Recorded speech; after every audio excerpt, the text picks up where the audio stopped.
I'm talking, don't worry, I'm here. Hey, what's going on, guys, and welcome back. Today, we're back with some more Ace Attorney. It's been a little bit. It's been like what? It's been like 2 weeks. It's been 2 weeks. It's been 2 weeks. It's been 2 weeks.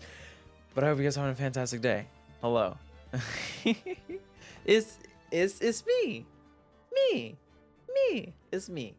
I don't know.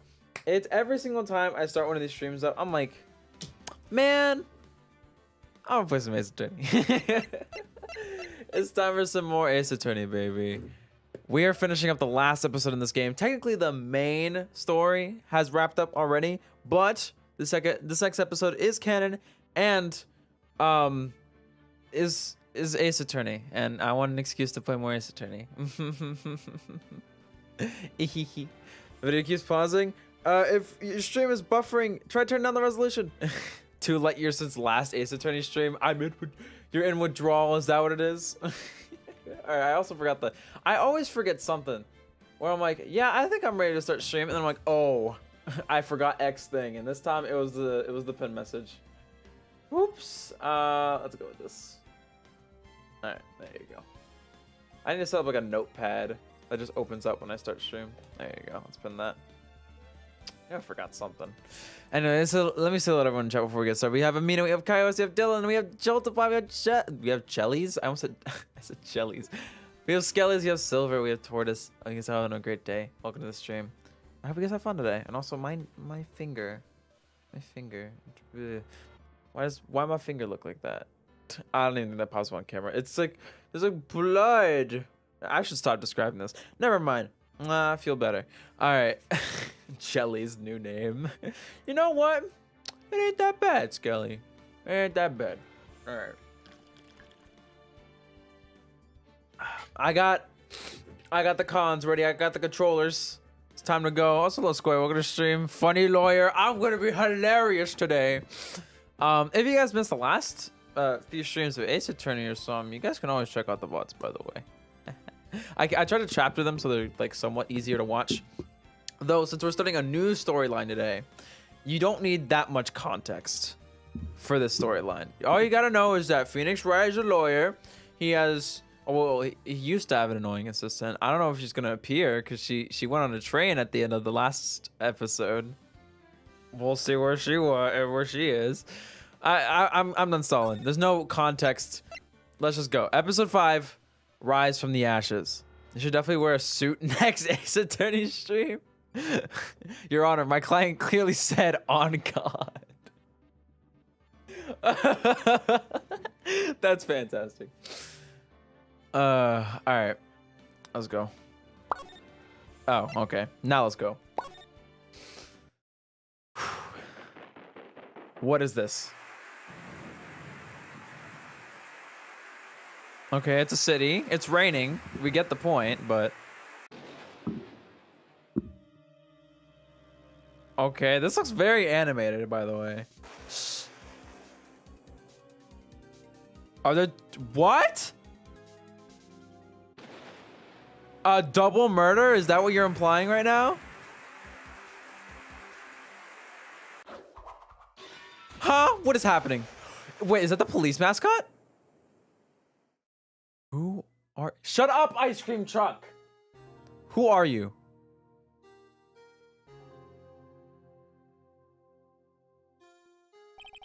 It's been 2 months since Maya left the office.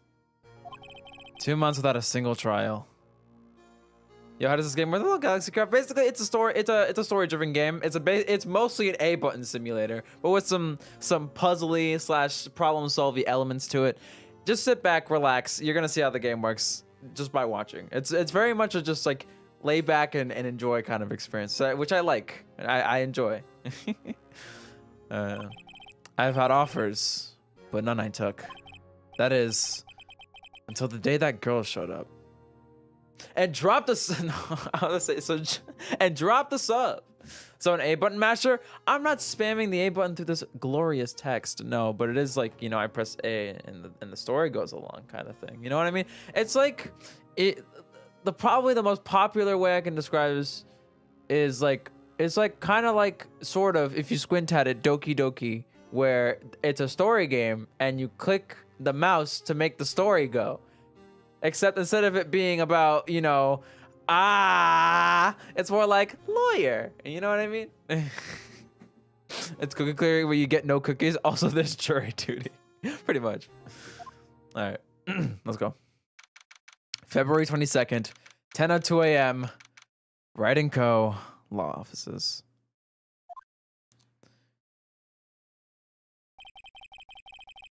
Why do I come here to the office every day?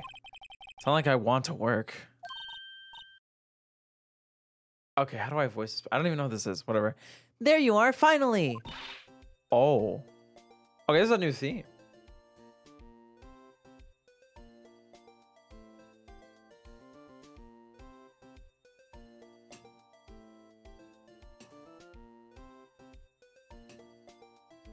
I like this one.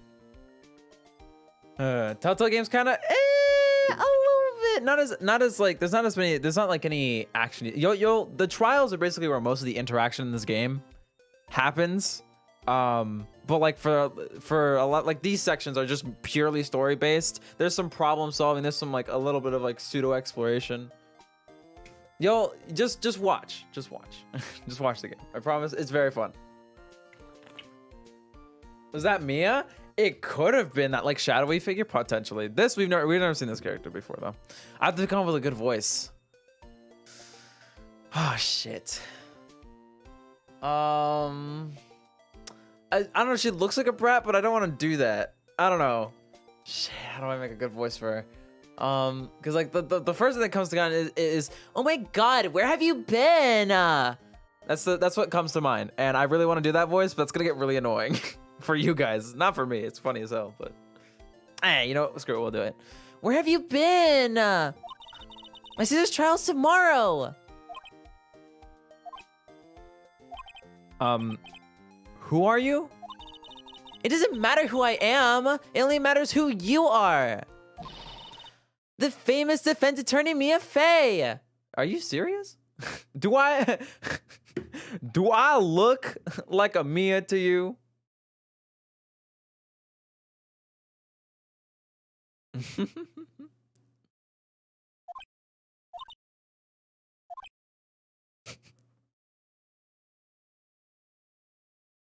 Oh. Also, hello, Leah. Welcome to stream. Hope you're doing well. I don't know what down derpy loadable content means.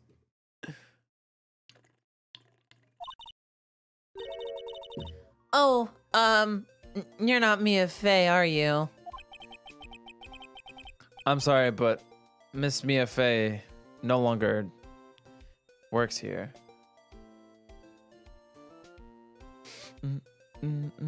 I was here earlier? When were you? Wait, Leah, when do you mean you were here earlier? You were not here earlier. All right. So, you're the coffee boy? I'm Phoenix Wright, a defense attorney. Oh my god, look at her right! Look at her right! You said hi? I swear I did not see you, Leah. I didn't see you on the participants thing either. Am I crazy? I'm looking now. I missed it. I was busy talking and I missed it. I'm so sorry, Leah. Damn it. I'm sorry. Okay. Well, to give you a nice formal hello. Hello, Leah. Wonderful mod and stream carry. Hope you're doing well. Glad to have you here. So rude, Debbie.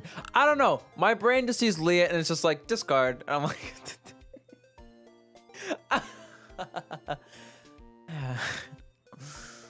Alright. Right. Wait, oh my god. I don't know how much. I gotta figure out a better voice for it. You're the Phoenix Wright? Oh my god, I gotta tell my mom. The Phoenix Wright from the Edgeworth murder case? Yes, that's correct. It wasn't Edgeworth who was murdered, though. That's a relief, then. You're better than nobody. I'm sorry. I'm afraid I'm not taking cases right now. But you are Phoenix Wright, right? Get it? Cause right? Anyway. The undefeated defense attorney? Like, oh my god. My mom... I need to tell my mom. Look, I'm not accepting any new cases. I'm sorry. Well, you have to try elsewhere. Please, I'm out of time. I procrastinated. I was thinking I might nail that. I don't know why I'm doing this voice. But please, you have to help. It's my sister. Flashback moment?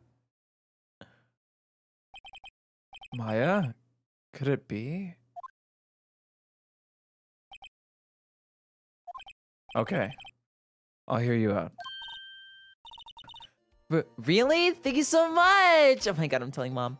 Oh yeah. I seriously have to think something better. Nah, I can't do this voice anymore. I gotta think of something better.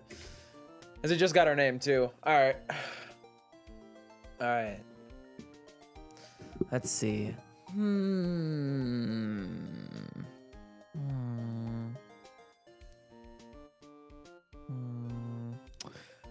It's kind of a feel was so hard. I'm not good at them. Like I can do a few ranges for female voices, but not like a lot of them. I'm trying to think of a good one.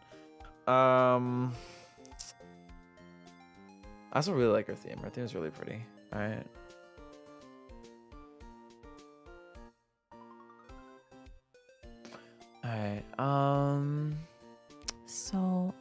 I can do I haven't done a soft-spoken voice yet. Oh, my name's Emma. I'm a Sky. I'm a scientific investigator. Scientific investigator? Oh, we get to examine this beautiful room. All right, we'll go with like a small, soft-spoken voice. I like that because I haven't done that yet. Looks like it's cleaning day again at the hotel across the way. Or was on someone a penny? I know, that's why I was trying to think of a better one. I hear they're planning a second branch outside the city. Egads, the bellboy was staring right at me. Mia's plant, Charlie. I've been taking care of him in Maya's absence.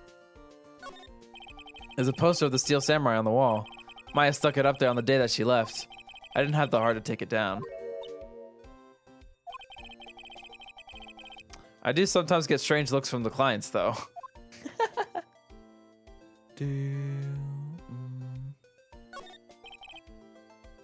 Mia's desk. I sit here even less now that I've stopped taking cases.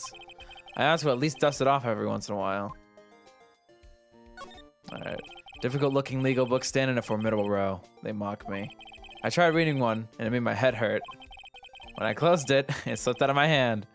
And my foot hurt too. Love that freaking line. It's so good. Alright. Emma, was it? So you're a scientific investigator? Yes, that's right. Is something wrong?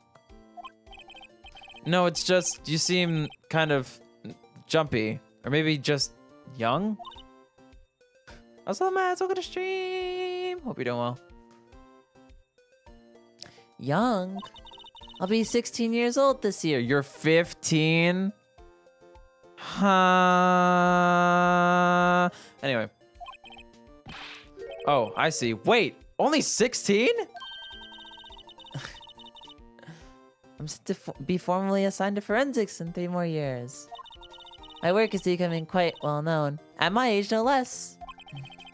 I was not talking about that. I wasn't talking about that. She's 15? Yeah, I didn't see that coming. Wait, is that in the profiles now? Oh no, okay, no, she's 16. She's 16. My bad. Alright. So what exactly is your current position then? Well, legally speaking, I guess you'd call me an 11th grader. No, that makes sense. But I'm ready to do my job. At my age, no less. Great, another future professional in training. Alright, so what's this about a case? You said the trial's tomorrow? My sister didn't do it. She would never stab someone with a knife. She wouldn't. So, it's a murder case. Because when is it ever not a murder case? It's always murder. God damn it. Why can't it be like a parking ticket? I'm doing well on my way to the airport. Ooh, going somewhere? Enjoy your trip. I don't care if there's a witness who saw her do it. She didn't. I know she didn't do it. It's a scientific fact. And there's a witness. Just talk to her. You have to talk to her. Right. I suppose I will. I promised her I'd bring Mia Fey, but... That's interesting. How would she know Mia? So you want to be a scientific investigator when you grow up then? Excuse me? I'm not a child, I'll have you know. That is the most child line I've ever heard. Still, it's good to have a goal, albeit a very unusual one. I believe investigating should be done scientifically. Don't you? Yeah. Sure can't fault her for a lack of enthusiasm. If this case is handled scientifically, I'm sure my sister's name will be cleared. Your sister? I've been doing research, you know. I'm developing a new scientific method of case investigation. It's called AI lawyers. I'm kidding. I'm going to assume this witness is the true murderer in this case. It's never that simple. It really was only simple in the very first trial, which was a tutorial trial. She's 16, I believe. Yeah, no, she's 16. I think I misread something about the text, or maybe, I don't know. But yeah, no, she's 16. All right, I'll show you when I'm done. I'm looking forward to it. Boo, boo, boo.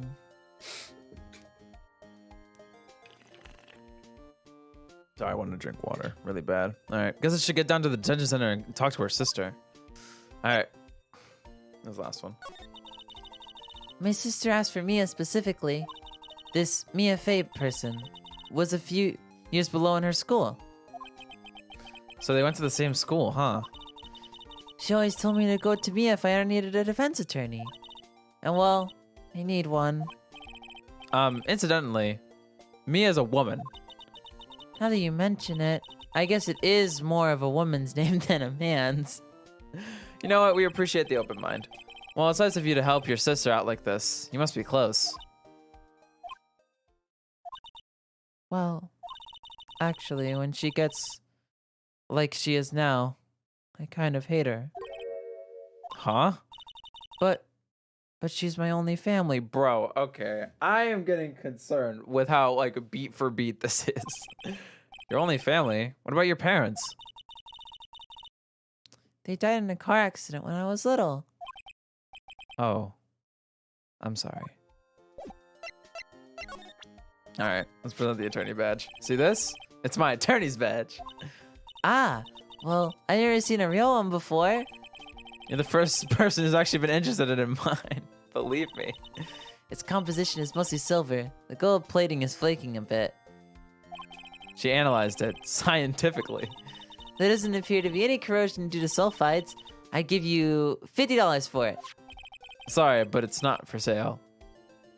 Yet. What? What does that mean? You that broke? No, I'm kidding. Alright. Let's go. February 22nd, Detention Center, Visitors Room. I don't know what's wrong with Emma. She got quiet all of a sudden as soon as we arrived. Ooh, okay. I'm gonna give her a similar voice to what I gave D. Vasquez, because I think that voice was awesome. All right. God, I thought I told you I didn't want any visitors. So sorry, ma'am. It's just your sister. No excuses. Or did you not want to raise this year? Understood, ma'am. What was that all about? What am I looking at? Huh? Is this her face, or is she just turned to me? Obviously, it's the second one, but what in the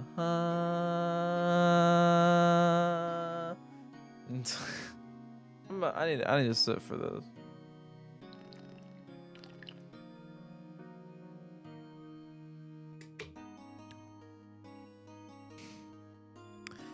Alright. Hi, Lana. Funny. I seem to remember specifically telling you not to come here. Perhaps my memory is failing? But look, I didn't want to come here either, okay? Your trial's tomorrow and you still don't have a defense attorney. I'll be the one in court tomorrow. This has nothing to do with you, Emma.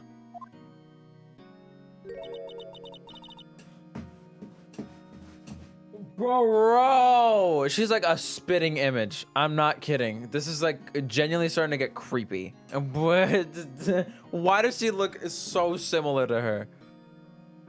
Mia question mark? Why does she look like a general? I mean, she definitely does act like one, so you know I want to be surprised.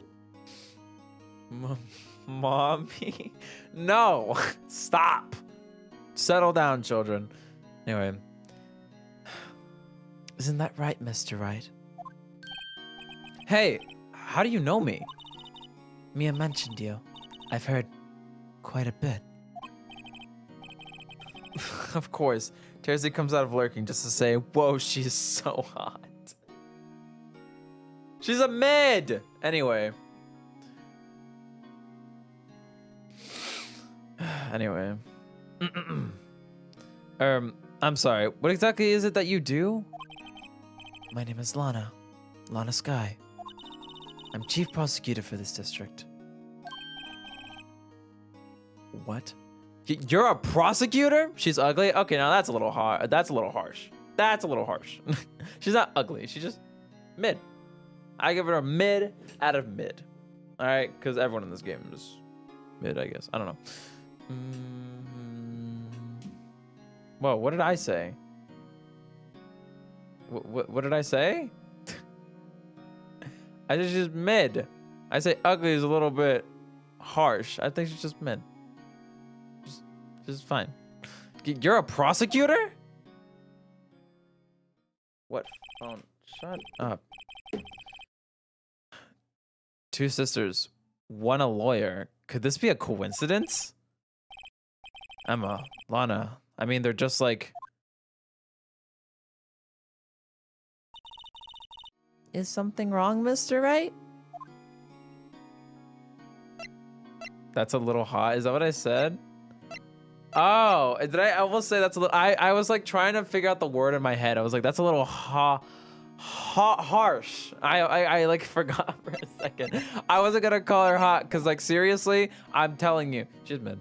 Anyway. All right. There's something you should know from the start. Which is? The suspect in this case has confessed to the crime. Huh? But wait, but the suspect is... me. I did it. Well, Mr. Wright?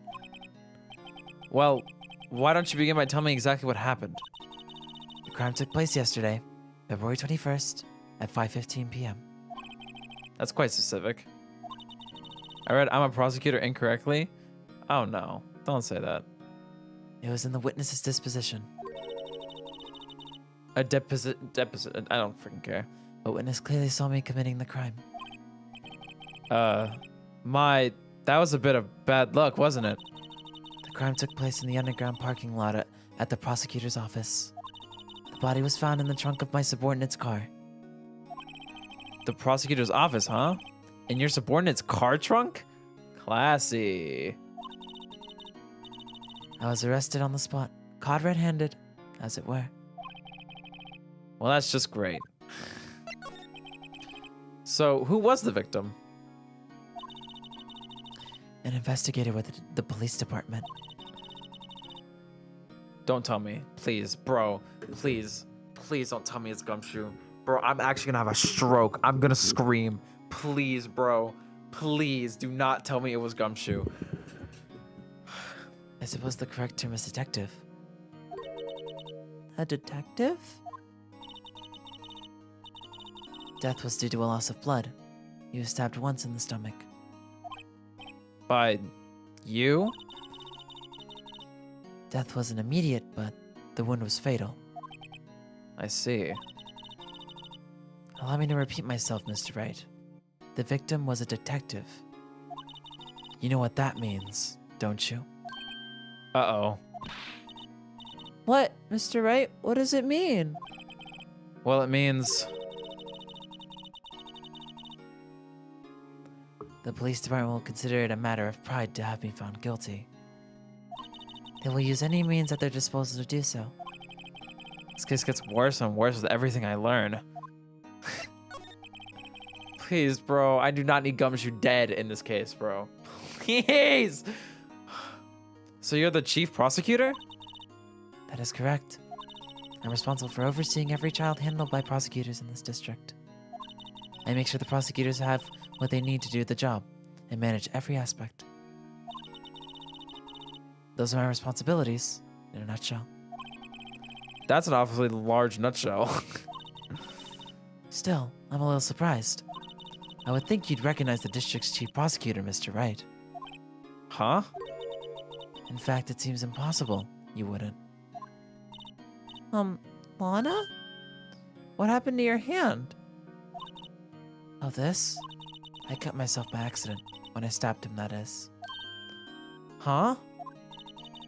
Not very good at being a criminal, I suppose. How am I supposed to defend this? Time to change the subject. Wait. She was in the class ahead of Mia, wasn't she? You were in school with Mia, correct? You know, if it's Gumshoe, I wouldn't be able to sleep. Listen, I'm fingers crossed that I get to voice Gumshoe for the rest of this episode. I don't need my boy Gumshoe dead. I don't. I love my boy Gumshoe. See? Anyway, a few years above her. Emma told you that too, didn't she? Well, why not? I did drag him here all the way here from his office. Although it seems he has very little in common with Mia. Hey! It was in law school. I was in my 3rd year, and she was auditing the class. She was different than the other students. Different? She was strong. She'd do anything to become a defense attorney. Anything. That was probably why she was attracted to me. Excuse me? Intellectually attracted. Lana was the top of her class in school. I was the best there was. Oh? I'm doing pretty good in school too, by the way. Sounds a bit different when Emma says it. Well, Mr. Wright, Excuse me? as you plainly see, I'm admitting my guilt. I think it's safe to say there's no way you can take this case. None. But Lana? Why? Why are you doing this to me? You never think of anyone but yourself. I know you didn't do it, Lana. I know. So how can you say that you did? If I lose you, I'll be all alone. I hate you, Lana.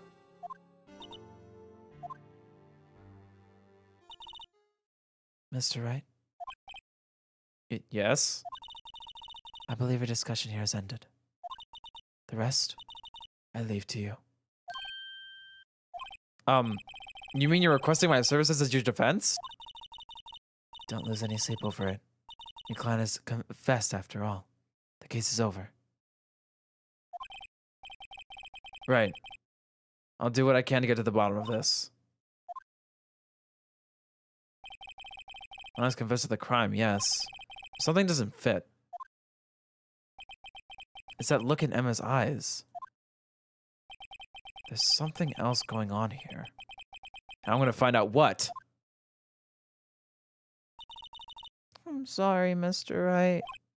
Huh? About what? My sister, she's not always like that, you know. I just never expected it to be defending another prosecutor again. She's changed a lot. She used to be so gentle, always smiling. Everyone liked her. I see. Sorry, but I'm having trouble imagining that. What happened to her? I don't know for certain myself. I think maybe she... Well, maybe not. Sounds like there's something there that defies a simple scientific explanation. Let's go check out this underground parking at the prosecutor's office, shall we? Okay. Alright, nothing else to talk about. Obviously nothing to present. It's time to get moving, baby. Alright, very interesting. So far, let's take a little brief intermission. So far, she's admitted to the crime, but I have a strong feeling that cut on her hand was not from her accidentally cutting herself. How are you holding the knife where you're trying to stab someone else and you cut your own hand? Not to mention, it was her right hand, which is usually the one you're gonna hold the with, right? That sounds like a gun. the shing shing. You get the point. So how are you holding it? Like this is the knife, like, and you're just like holding the blade, just like, I cut myself holding the knife like a dumbass. All right. Anyway, let's get started. Whoa, this place looks freaking insane. All right. Okay. Also, I think I'm a little cold. I'm gonna turn the heat on. There you go. I've done it once. You gotta be more careful then. Yeah, got to be more careful. I want to eat the underground. You're weird. I'm kidding. All right. February 22nd, prosecutor's office, underground parking lot. So this is where this is the lot where it all happened? Looks like they're still investigating. Feeling that my first visit to the prosecutor's office should be like this. Hey everyone, keep up the good work. Hey, what are you thinking? Well, they're going to be my co-workers 3 years from now, after all. No harm in saying hello. Actually, there is. You know, attorneys aren't supposed to examine crime scenes. Yet we do it every goddamn time. I'm trying not to stand out too much here, see? Hey there! Oh, what? You expecting to go unnoticed here, partner? Partner? Sorry, partner?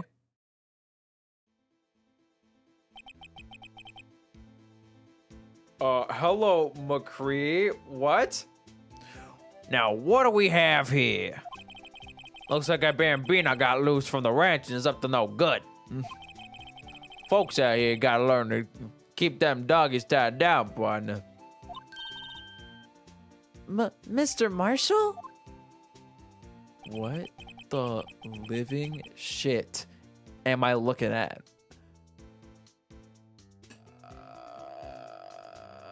Now, see, fellas, if you simp for this one, I can understand where you're coming from. Not me personally, but I can understand where you're coming from. It's like this shot alone is like, please find me hot. Man's shaving in real time. He's like, I gotta get a little hair over here, bro. I'm crying as you should be. His name ain't McCree no more, but okay. I'm aware it's Cassidy. I just like the name McCree more. His jawline, I mean, actually true. You right? Marshall looks more like a sheriff to me. Looky here, Bambina. I know how you feel. But this is my gang's gold strike, see? Strike? This is our claim, our territory, with a mother load of evidence. If you're fixing to mess with what's ours, you'll regret it, partner. You know what dreams the cacti out of... You know what dreams the cacti out in the desert dream, don't... You want... What the frick does this mean? You know what dreams the cacti out in the desert dream? Oh, okay, I understand. You know what dreams the cacti out in the desert dream? You want to? What is this guy talking about? Bro, same. You went along home now. Happy trails, Bambina.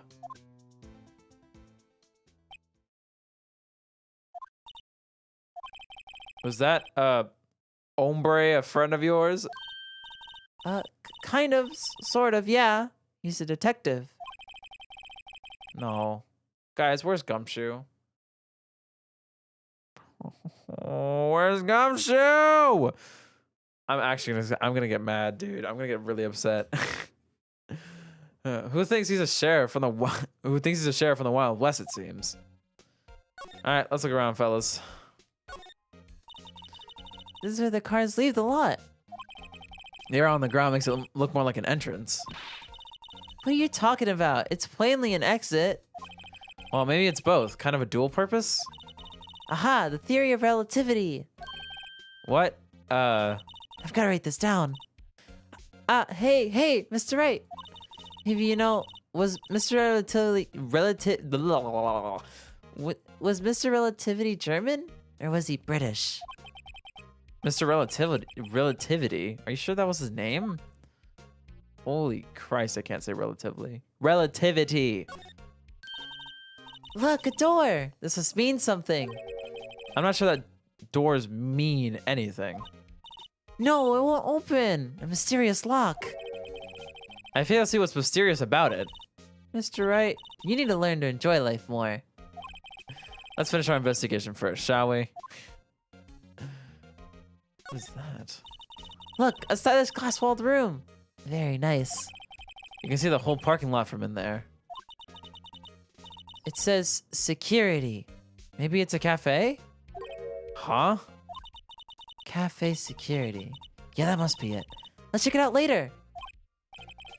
I hate to break it to you, but I think that's probably just a security guard office. You know, I scored a 97 on my science test the other day. Too bad they don't have a test for common sense. Jesus Christ. Peter's cooking her out here. Whew. There's a wallet on the ground. What's this? A wallet? Excuse me, officer. Well, wait, what are you doing, Mr. Wright? What am I doing? I just found this wallet, so I'm handing it over to the police. I don't believe it. This is real basic. Anything at a crime scene is evidence. Let's be scientific about this, please. Just put it in your pocket. How is that scientific? Sounds like theft to me. A photo wallet found on the crime scene. There seems to be something inside, so open it! Anyway. Now it's getting too warm. The details of these characters have too much riz.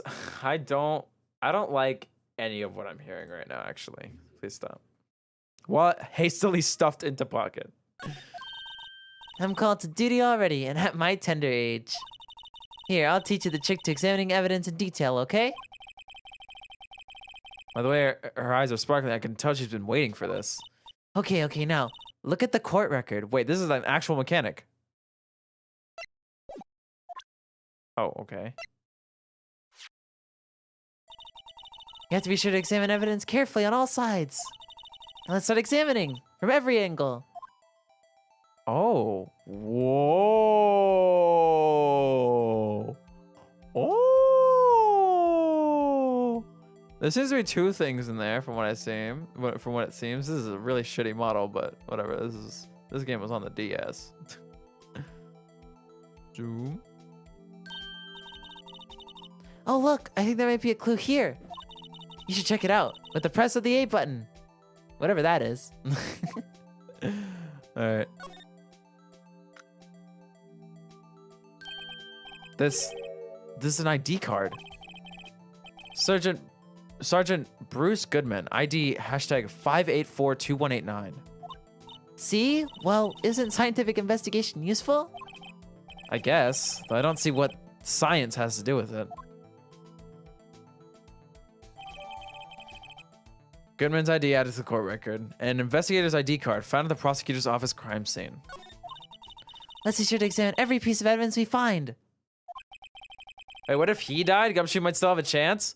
I hope so, bro. I do not need Gumshoe dead in this life. I guess I've got to be on my toes from now on. That's a cool new mechanic. I like that. I'm sleepy. You should sleep, Skelly. Pro tip. Aha! A ladder! That's a step ladder. Not this again. What's the difference? In scientific terms, please. Scientific, huh?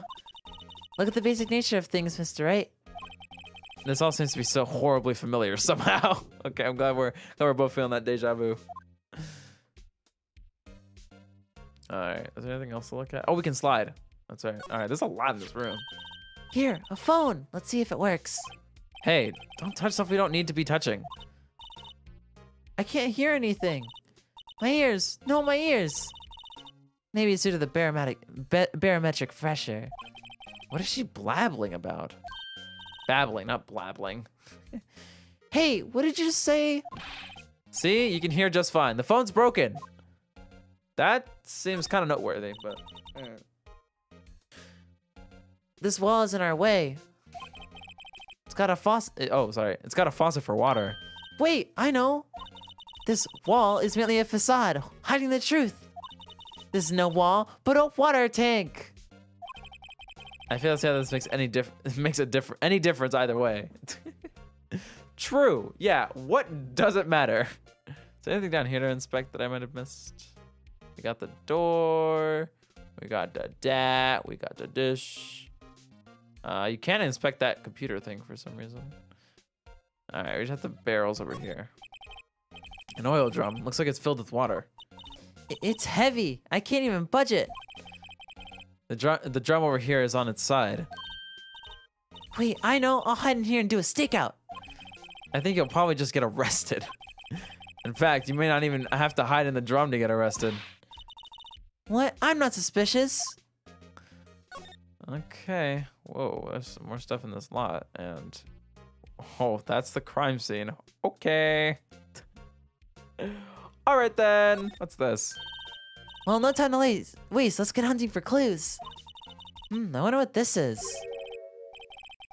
Well, partner, looks like you got no intention of going home quietly. The sheriff. Like I said before, this here's our claim. You'd best be moseying along, unless you're fixing to bite the bullet. Ah, scary. Could you just tell us one thing? Who owns that car? Well, the little filly's here. What the heck? The little filly's got a good nose on her. You wanna know who rides that red Mustang with the body and her saddle, eh? Please. No problem, partner. About time for vittles anyway. Get yourself to the saloon up on the 12th floor of the prosecutor. What the frick am I reading? Get yourself on the saloon up on the 12th floor of the prospector's office. Might just find you a cerveza you like. A cerveza? What is that? Prospector's office. Where does this guy think he is? And when, for that matter? Note to self, look up Fiddles, Saloon, Cerveza. Maybe we should check out the room 1202, the High Prosecutor's office. I swear to God, if it's Miles, I'm gonna have a stroke. Yeah. In any case, stay away from the car. Yeah, look around here all you like. Just keep your paws off our claim. Right. Great. Great. Maybe there's some clues around here, Mr. Wright. Let's check it out. Excuse me? Are you two all set? Us?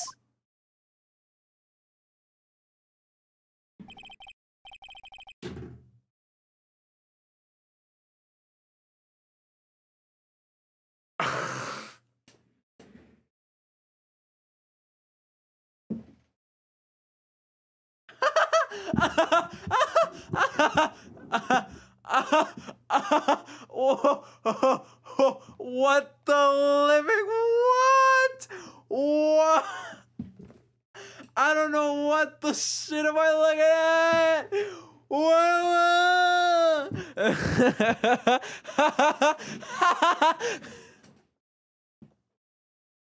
I don't know what I'm feeling right now, but bro, I'm shell shocked. What the literal shit? That scared the crap out of me. And like, it's such a weird. Why does she have rice on her head? Huh? She's got rice balls on her head. Also, I should have picked up cerveza. I don't know why I read cerveza in the most white way possible. I meant cerveza, because that's beer, and I should have known that. I just didn't know the spelling. Oh my freaking God. What in the Christ? So Tersey, calm down, Jesus. All right. Okay. 10. Or why are we focusing on the this? I mean, I'm just this design in general is blowing my mind. Okay, she's got bundles down here in pink. She's got a hot, we're not talking about this. She got a hot, like, what is this? She got like a squid choker. She's got rice balls on her head. This whole fur coat shit, dude, what in the world? All right. Does she need a dog? I can be her dog. I got that dog in me. Remember, you don't like the boo-boos? I don't. I didn't care. I was just like, I just didn't expect it. I was just like, ah. All right. No, we're moving on. We're playing the goddamn game. You guys chill the hell out. What in the world? All right. What's this? She couldn't be.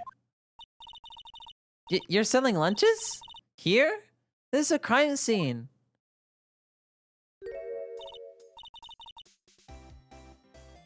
Okay, first of all, this goddamn theme is gonna give me PTSD. Second of all, why does she just have... So these are not bundles. These are literally just boxed lunches. You cannot tell me.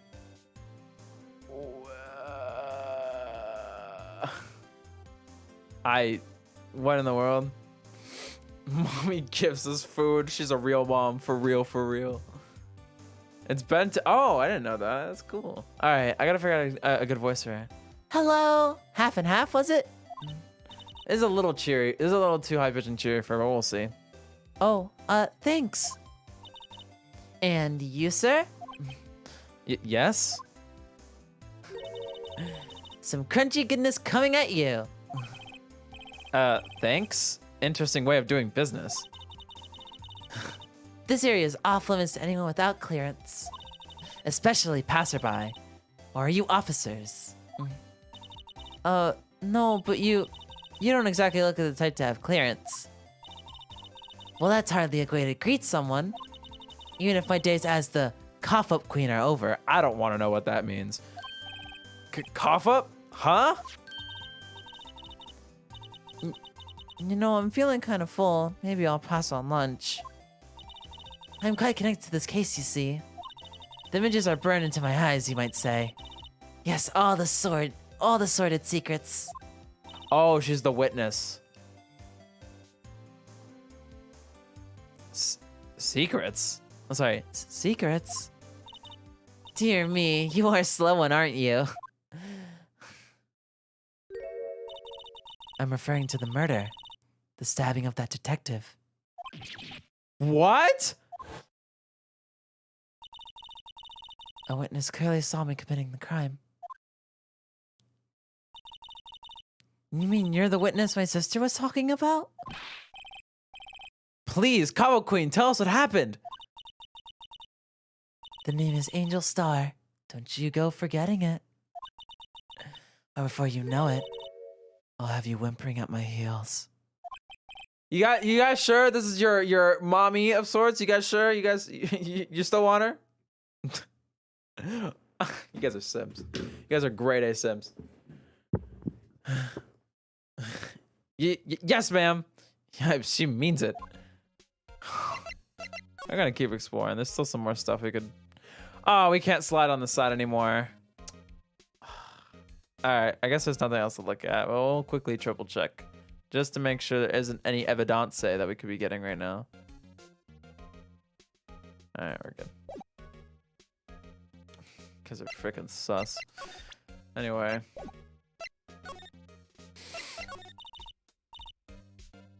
Somehow, I knew. Yesterday was a day of destiny. I knew something was going to happen. Just like I know that this daily special on Friday every week is salmon. Destiny? Was yesterday special for some reason? You're a defense attorney, right? You should know then. You should know the foul misdeeds of the evil ones who haunt this den of inequity. Ugh. That haunt this den of iniquity. And I can't talk. Inequity. Evil ones? Prosecutors, they have no qualms at all about blackening the name of innocence. And yesterday they paid homage to the most evil one of all. They gave an award for king of prosecutors. What a farce. So she's saying there was some sort of prosecutors convention yesterday? I was almost compelled to lace their lunches with something foul. Do you have a personal grievance against prosecutors or something? Or is there some kind of scientific evidence of this, Evil. I've been using her voice, sorry, hold on. I had to drink of water to clear my brain.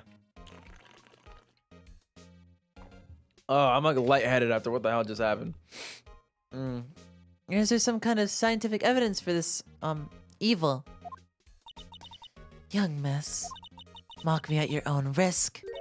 You'll soon find out why they call me the cough-up queen. Ew! The most heinous of all the evil ones, the one they avoided yesterday. It was in his car that they found the body. Proof that he devours the evilest lunches of all. See you, Mina. See you on the stream. Bye-bye. Thanks for coming. Really? Really what? I'm totally confused. Yeah, me too. One thing is clear. This lunch lady has a thing against prosecutors. So she could just flat out be lying. Alright, we'll see. So what exactly was it that you witnessed, Miss Star? It was a fascinating spectacle, to be sure. I now know what I now feel I know what they say when they talk about a woman's wrath. To see Lana Sky wield that knife so. Her knife flashed in anger, bringing him to a sad end. It's a him. It was truly a sight to see. You mean you saw the very moment of the crime? The sound of his silvery ties to this world being cruelly cut still rings in my ears. And the rhythmic beat of Lana Sky's knife. Wait a second, you know Lana Sky? Of course. It's quite a feat, becoming chief prosecutor. How many lunchboxes of sin did she pack to make that journey, I wonder? She always travels light. Now why would this pretty lunch lady know the chief prosecutor's name? That's a really funny way of thinking about it. She's just a glorified lunch lady. Could we ask you a bit about yourself, Miss Star? I don't know if that's the right voice. Whatever. I'm like starting to lose it. I come here every day to sell lunches. I import only the freshest and best from the Far East. For some reason, the boxed lunches are a hit here. Why not make lunches here rather than import them? Did you say something? No. Only true connoisseurs can understand. The kind you can only tell someone who has tried General So's trilobite lunch set. Never mind. You win. I don't even want to appreciate part of Trilobite's flavor. Anyway, I come here every day to sell lunches. My boyfriend works in the security room here at the prosecutor's office. Your boyfriend? Sorry, your boyfriend? See the security room over there? The glass-walled booth? I sell my lunches, and since I'm here anyway, I drop in to see him. Since you're here anyway, I guess selling lunches is more important than romance. Obviously it is. So to scientifically analyze the data available so far, you, Miss Star, are a lunch vendor with an ulterior motive for coming here. Useful analysis. Not. Did you have a bad experience with the prosecutor, Miss Star? No, she's taken. I have a feeling she might be a little too old for you too, but whatever. I sense some hostility. Hostility? Ha, perhaps. Prosecutors are all alike, and the bigger they get, the worse they smell. Kind of like a 10-day-old clam in the chowder. I wonder if Miss Star was involved in some sort of legal trouble in the past. That'd be a sure cause of food poisoning, scientifically speaking, of course. I mean, you're talking cough-up queen. I thought she was just a lunch vendor, but now I'm not so sure. Alright, and we'll present the attorney badge. A defense attorney must be able to fight. How about you? Do you think you can win? How about tackling Lunchland's Pickle Supreme Lunchbox? Wow, really crunchy. A box of pickles. Kind of a sad lunch if you ask me. How about this card? Lunchland vendors only accept cash, no cards. Especially not a card belonging to someone else. No, this isn't a credit card. It's an ID card. It belongs to a detective. And you're showing this to me, the lunch lady? Why? That's like showing a fine honeyed ham to a detective. Why do I always feel like I'm being mocked? All right, that's all there is to it. I'll quickly triple check. I'm sorry, by the way. I'm struggling with the voices today. I'm trying to hold them the best I can. Yeah. All right. Let's go ahead and head on out. Let's go. Oh wait, there's new. Oh, that's right. We can go upstairs. We can go upstairs. I forgot. All right, let's do that. Whoa, they got a steel samurai statue. And is that? No way. Is that Edgeworth? Oh, it's Edgeworth. Bro, it's Edgeworth. All right. February 22nd, High Prosecutor's Office, room 1202. This is the kind of room that just screams, I can do the job. Okay, no, that's not our voice. This is the kind of room that just screams, I can do the job. Quite a change from your office, really. Thanks. Look, there's a trophy or something here. A trophy? What's that, a shield? Takes a real nerd to display stuff like this. Whoever's office this is, they must be a real stuck-up jerk. Phoenix Wright. You never tire of prying into other people's businesses, do you? That voice. It's our boy! Let's go! Long time no see, Edgeworth. Huh? Ah! Mr. Edgeworth? You know him from somewhere? Of course, I'm his biggest fan. My sister introduced us once and... Right. Her sister's the chief prosecutor after all. Well, what brings you here? I'll warn you, I've been known to be a real stuck-up jerk. No, did I? No. It was just Mr. Wright here. Hey, don't blame me. We're just here to investigate a murder case. Murder? A body was found in this nasty bright red sports car in the parking lot. Fellas, did you forget that the car is Miles' car? We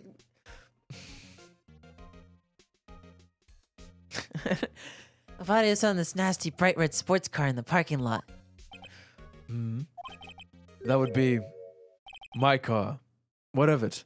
Why is, look at him smile! Look at him smile! He's like, yeah, that's my car. That would be my car. What of it? What? Your car? I'll say one thing, she certainly can't scream. Alright. Smile, he's hotter. Oh my god. The simpery right now. Alright, let's examine the room first, as per usual. Wow, this jacket is even lacier than his usual ones. This must be his lucky trial jacket. Lucky jacket, right. I've never seen him wear it. I'm sure there's a story behind why it's in a frame. Maybe I'll be naughty and take a picture. She's getting way too excited about this. I've been wondering, what the heck is this? It has a big K on it. Prosecutors. Huh? What's that? It's the King of Prosecutors trophy. King of Prosecutors? It's a great honor. They send that shield to the best prosecutor each year. What? So? So that K, that's... K stands for king? Yeah, you've got a problem with that? I didn't design the thing. King of Prosecutors. Kind of like Employee of the Month, only better. King of Prosecutors trophy added to the court record. Interesting. Get Edgeworth, King of Prosecutors at the PD on the day of the murder. You can do it again. So that's the King of Prosecutors shield, huh? Well done, Edgeworth. You must be proud to be the King of Prosecutors. Congratulations, King of Prosecutors. Please, stop saying that. That still doesn't explain one thing. Why is the tip of the shield broken off? Oh, interesting. My, what an amazing bouquet. Just right for Edgeworth. No kidding. Hey, there's a card on it. Back from the dead, Wendy.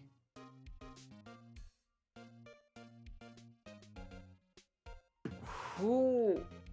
Have we had a Wendy in the series yet? Because the only one I can think of is Wendy Oldbag from Turnabout Samurai.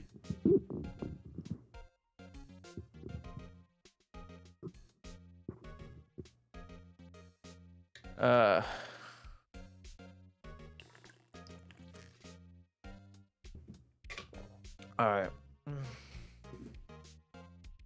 Wendy from South Park. Yeah, it's like her old bag. It's her old bag since she liked to flirt with him. Did he? Did he like to flirt?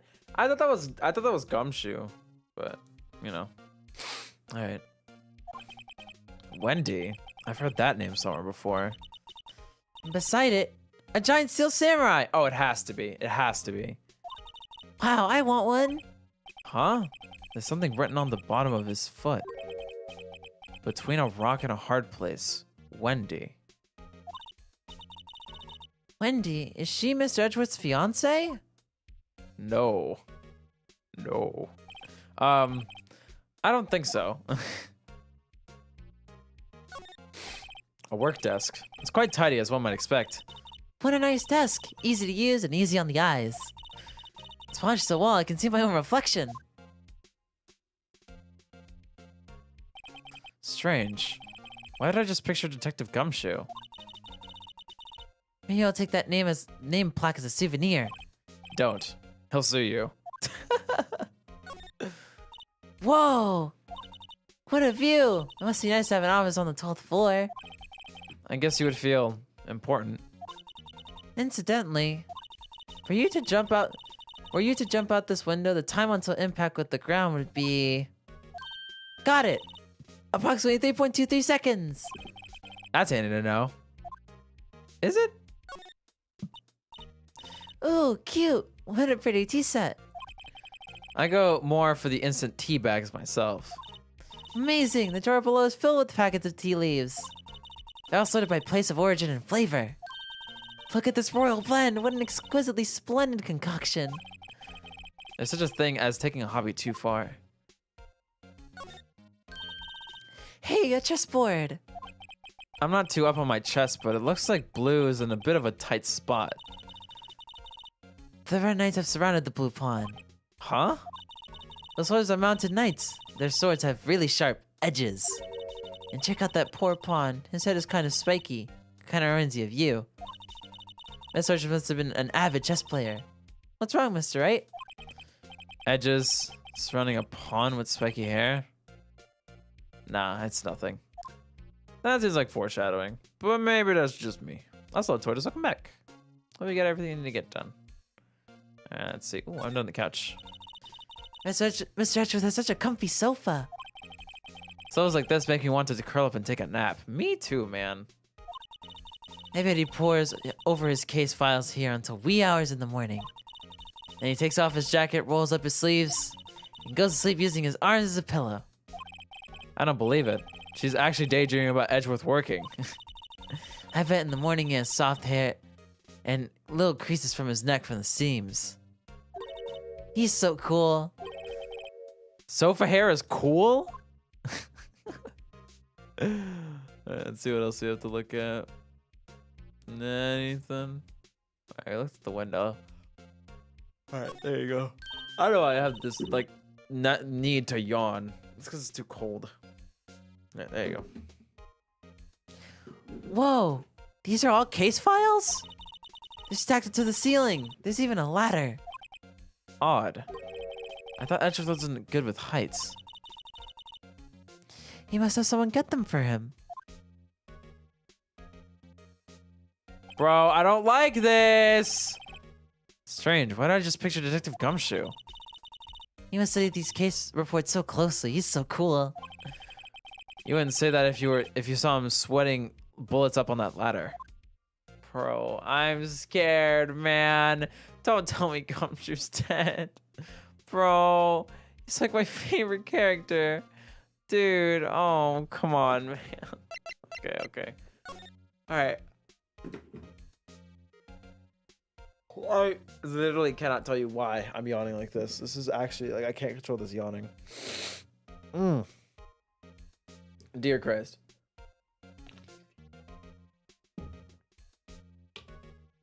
Dear Lordy Lord. There, but you better sue with me if it's Gumshoe. True, bro. We gotta win this case for Gumshoe if it is him. I am crossing my fingers it's not. If Gumshoe is dead, I will legit sob. Dear God. So the body was found in your car? Go ahead. Say it right. You think I did it, don't you? After you went all that trouble to help me last year, no less. No, we didn't think you did it. I mean, it was my sister who stabbed him. Wait, no, she didn't do that. I mean... Wait. So you're the chief prosecutor's little sister, then? Yes, sir. Emma Sky. It's nice to meet you again. Now that didn't sound forced at all. Now I remember. You've really grown. I'll admit it, it was a surprise for me too. To think that my own car would become the scene of a murder. More surprising still, I'm being forced to prove my superior's guilt. I can understand. But wait, what did you say? Lana Sky's the chief prosecutor, the top prosecutor in the district. She can't prosecute herself, so I'll be the prosecutor at the trial tomorrow. You? Mr. Edgeworth? To be honest, it's a bit of a miracle I'm still here at all. What do you mean? Rumors. You've heard the rumors about me, haven't you? Miles Edgeworth. It's hard to remember a time where there weren't rumors about this guy. Forging evidence, arranging false testimony, illegal searches, you name it. Thanks to you, my innocence was established in the trial at the end of last year. However, there are some who say I'm responsible for the current incident. What? That's crazy. Some people need very little excuse to think ill of others. It's a fact of life, impossible to stop. But... Some of them even go as far to present me with toys like this. They think it's funny. Toys? That bronze shield? There's gotta be a story behind that one. It's not bronze, but okay. Chief Prosecutor Sky, yes. We worked together on a case 2 years ago. It was my first big case. That's right, I remember. 2 years ago? I wasn't even a lawyer yet. Since then, I've always felt that she was looking out for me. It appears I was mistaken. Mistaken? Why? I mean, I know she's not the warmest person, but I'm sure she felt some responsibility for you. Then, why? Why did she stab someone in the trunk of my car? Not only that, she stabbed him with my knife. What? Mr. Edgeworth, your knife was the murder weapon? To be specific, it was the knife I keep in the toolbox in the trunk of my car. Edgeworth's knife added to the court record. Edgeworth? What? Are you sure you didn't do it? Come on, he can't take a joke? You have a strange sense of humor, Mr. Wright. Yeah, you really do. I once dreamed of being a defense attorney a long time ago. What? You wanted to be a defense attorney, Mr. Edgeworth? And my path was laid out clearly before me. I have no time to reflect on what might have been.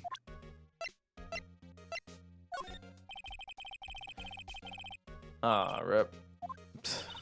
He doesn't like you very much, does he, Mr. Wright? Nah, with Edgeworth, it's never personal. It's all about winning tomorrow. Yeah, I guess we can't do any of these. Really, Leah? Is that what you try to get me with a suck on these nuts joke?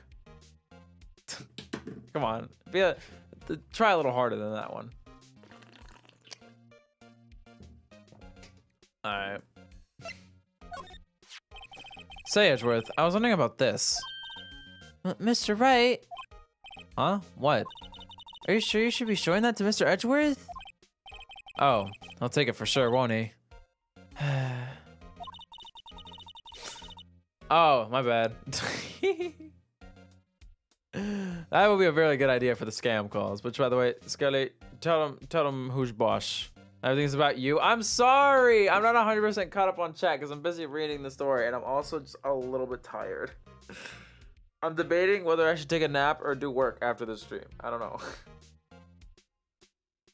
Point is, it's goddamn cold, and the cold makes me sleepy. All right. God damn it.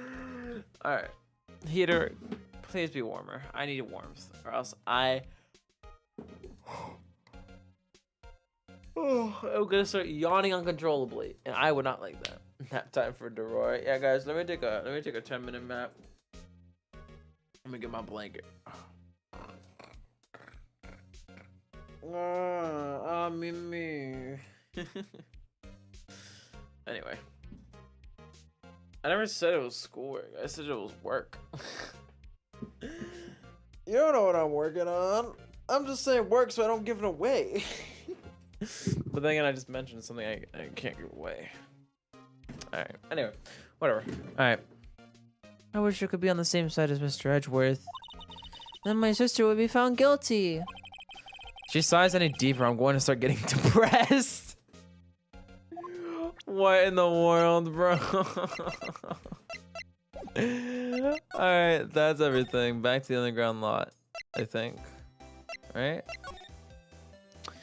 Alright, I'm just gonna wait for like, what, 5 seconds for chat to be like, oh! And then everyone can calm down. Thank you, eggs and bakey. Thank you. I do like me some eggs and bakey.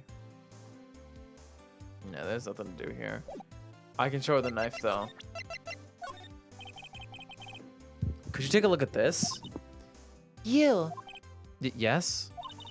You said you wanted some hot tea, right? No. But thanks. You must have to really leave a long time to get rich flavor like this. We pre-infuse the leaves with steam before brewing. I knew it, so that's the secret to their aroma. Exquisite. The only thing I'm spelling here is wasted time. I can show the trophy. You take a look at this. Oh, same thing. She doesn't want to look at anything. I guess the only move left then is to go back to the detention center. Okay. Oh, we didn't examine this. This guard monitors the visitor's room. He's frozen in fear of the frigid Miss Lana. I'm feeling a bit chilly myself. Smile for the camera. Always that line. I could present her the knife, I guess. Here, see this? Ah. Oh. Okay, that's not really helpful. Alright. Maybe, is there something I missed back over here? Let's go back to the High Prosecutor office. I presented everything, right? I did this. Wait, what? Oh, I skipped dialogue. Okay, we're just gonna assume I read all of that, and we're gonna continue. I thought I already did this option. My bad. I had to go to the police department to perceive that broken shield. The police department? Yes, right next to the police station downtown. You've been there, haven't you? Where Detective Gumshoe works? Yeah. I am getting very paranoid with the amount of times they're mentioning Gumshoe. I was wondering something about your shield. Why is it broken? What does it matter? I've got more important things to worry about. Oh, right. He doesn't seem too concerned about his reward, for better or for worse. Yesterday was a very busy day for the prosecutor's office. Maybe we should ask him more about yesterday? Ah, there you go. That unlocked it. All right, what did we miss at the start? So basically, this says you were the best of the best last year, huh? You can take that foolish grin elsewhere, Mr. Wright. I lost a day of work to receive that travesty. All right, okay. There you go. That's what I missed. All right, so now we have an extra talking option, I think. There you go. Could you tell me more about yesterday? The day of the murder? Yesterday was the annual cleaning day at the prosecutor's office. Cleaning day? We're working with the police. We sort and file all evidence for solved cases. We call it evidence transferal. Wiping your hands of old cases. In other words...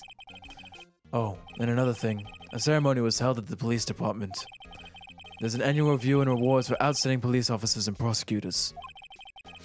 And that's when you got the shield? I was at the police department yesterday afternoon. I got it back here at 5:12.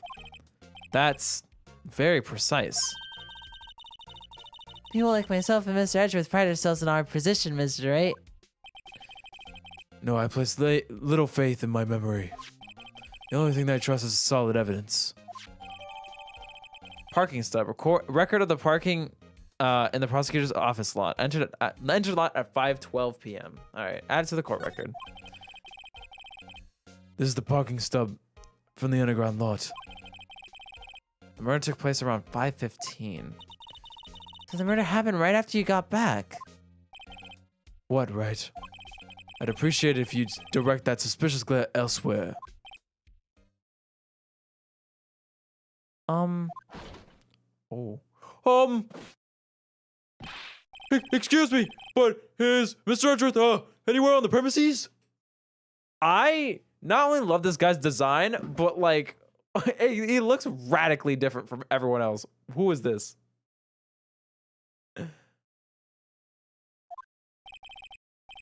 I'm Edgeworth. What is it? I think a flat Stanley. I can kind of see it, yeah. I'm here. Sorry. I'm here at the request of the chief, sir. I've got your report, sir. Reports? What? Did you find new evidence against the chief prosecutor, Sky? I don't like the way this conversation is going at all. Sky, sir? No, sir. None of that. No name of that kind, sir. Not in this report, sir. I think I just heard Edgeworth's lid blow. Mr. Edgeworth's lid isn't on very tight, is it? I made a clear request to the police department, did I not? I need to focus on the trial tomorrow, so don't bring me anything unrelated. Sir, but sir. I'm just following orders, sir. They told me to bring this to you. I love this guy's design. It's so cool. I was aware of your particular arrangements of the... Give me your name. Yes, sir. Meekins, sir. Officer Meekins. Right. Officer Meekins, take your report and leave. And good luck with that raise next month. But sir, I didn't know. Poor guy. Looks like he was absent on the day they gave out brains, and good luck. Right. Yes, sir? Guy, coming off guard. As you can see, I'm very busy. You may leave now. Well, let's do what he says, Mr. Wright. The victim was a detective from the same department as that patrolman just now. Go down to the police department. You can ask more there. Thanks. Seems to have finally calmed down at least. Oh no. Oh no, no, no, no, no, no, no, no, no, no, no, no, no. February 22nd, police department entrance. Phew, we're finally here. How would they put the police department so far away from the prosecutor's office? Beats me. That took almost 30 minutes by taxi, and traffic wasn't even that bad. The police department, huh? I've only ever been to criminal affairs next door. Hmm? Wait. Wait, no. Wait. Oh, God. First of all, I seriously can't stop myself from yawning. But more importantly... Okay. Let it stretch. Alright. Wait, so we've been to criminal affairs. We actually have not been to this location. So I'm fingers crossed that Gumshoe is just not in this location because he is in criminal affairs and this is not criminal affairs. Fingers crossed.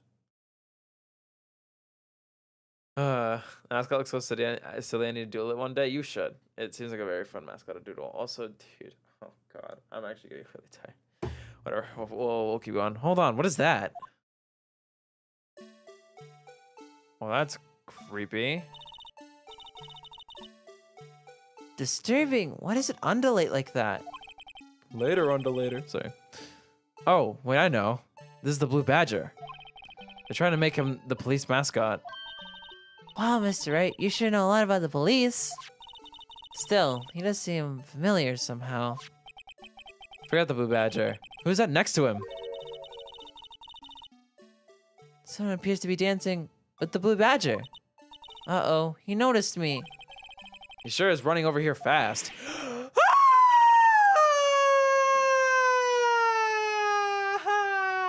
I'm awake. It's our boy. Hey, pal. What are you doing here? That's my line, Detective Gumshoe. Specifically, why were you dancing over there? What? Well, see. Well, at least he doesn't seem to be busy. This is our chance to get some information. Hey, I'll have you know I'm a very busy man, pal. See? And his theme, we bumping this shit. I don't give a...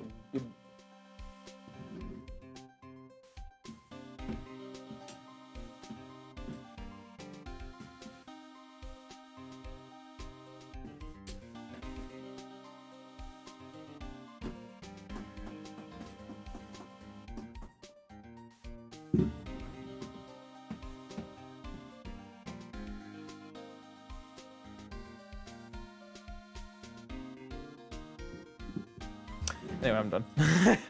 Also, I definitely kind of unplugged my headphones.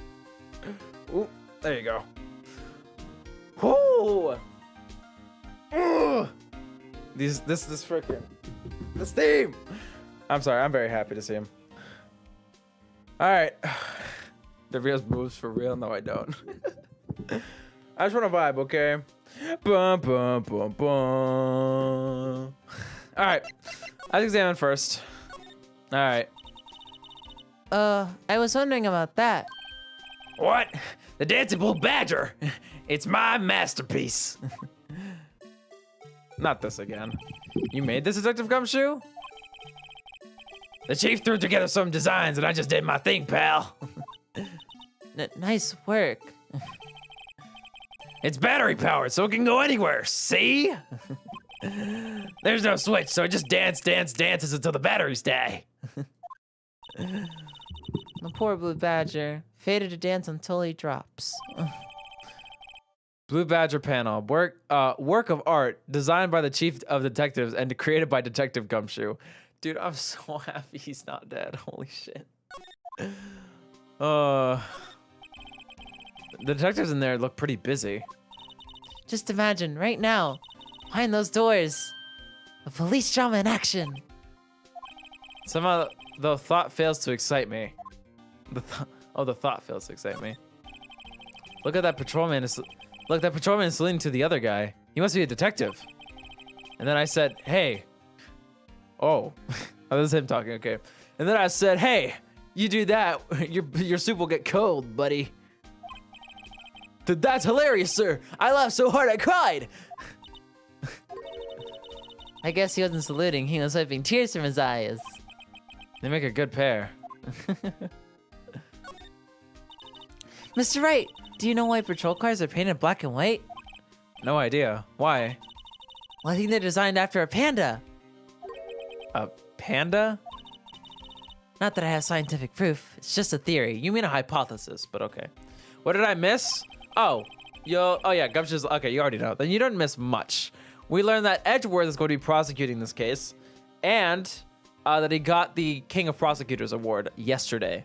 He arrived at the prosecutor's office at 5:12 p.m., which was 3 minutes before what time Luna said the murder occurred. So, yeah. All right. Do you mind me asking how you came up with that theory? It was when I was on a school trip. I saw a patrol car and it came to me. We just had been at the zoo, see? What about zebras? Or do they not have those at your zoo? Damn, poking holes in that theory ASAP. I mean, to be fair, this looks more like a panda in terms of how the colors are patterned, but zebra could technically also be the inspiration. Or neither. The banner here is announcing the crime-fighting campaign. Nice slogan. I wonder if they'll be selling fingerprint sets. Or fingerprinting sets. I don't think it's that kind of campaign. What if they wouldn't want to set at home? It's good for it in finding out who stuck into the cookie jar, or who the imposter is in among us. I think most families can figure that out without the extra help. I'm just happy to hear this guy's theme. Holy. The usual wanted posters are hanging up on the bulletin board here. Do you know this face? If you do, dial 911. You know, Mr. Wright, I always thought it was kind of funny. Never seen anyone who looked like the people in those posters. They hardly ever even look human. She has a point. You know what? She's spitting. Boop, boop, boop, boop, boop. I always get excited when I come to the police station. Why is that?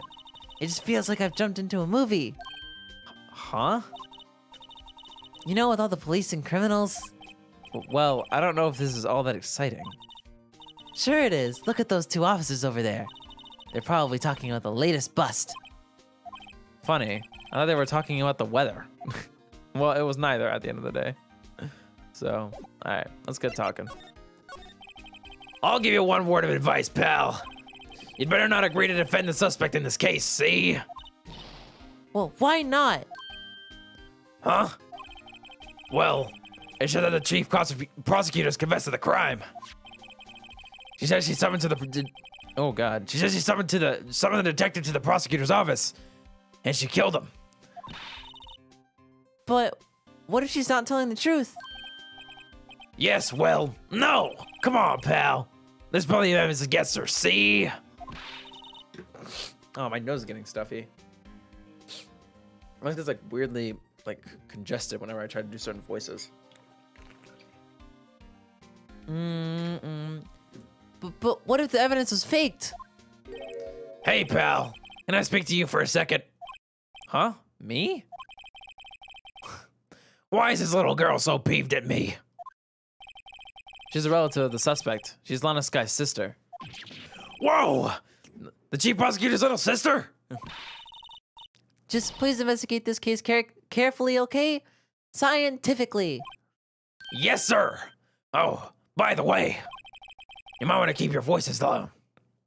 Oh, I try to say down and low at the same time. You might want to keep your voices down. You don't want to be overheard using words like faked. Huh? It's a sensitive issue with us these days. So, what are you doing here, Detective Gumshoe? Me? Oh, well, nothing really, see? They kicked me out of criminal affairs. Detective Gumshoe, what did they do this time? Or what did you do this time? What do you mean, this time? Then, what happened? I know things are busy right now. I mean, with my sister's case and all. It's true. We never had a chief prosecutor murder anyone before. Only the highest ranked people are being let into criminal affairs now. The lowest ranking guy in there is our chief of detectives. And not letting They're not letting any of us rank and file detectives in at all. None of you? This is an important trial, but isn't it a little odd? So anyway, I thought I'd spend the day getting the badger dance down pat. He was like, well, they ain't letting me do my job, so we gonna bust down. Isn't there anything else you could be doing? The chief of police himself is directing this investigation, pal. And Officer Marshall was assigned to the underground parking lot. Officer Marshall? Now that I think about it, Emma did seem to know that Marshall guy. A patrolman in charge of the scene. Oh God, A patrolman in charge of a scene of a crime. I can't talk. A patrolman in charge of a crime scene. It's unheard of, pal. Oh God, my voice is starting to mess up. I need more water.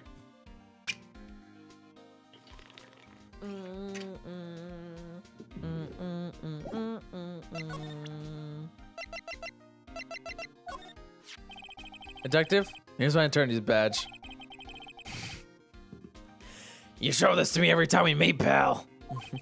Real men show their police badge. Enough said. What the, bro?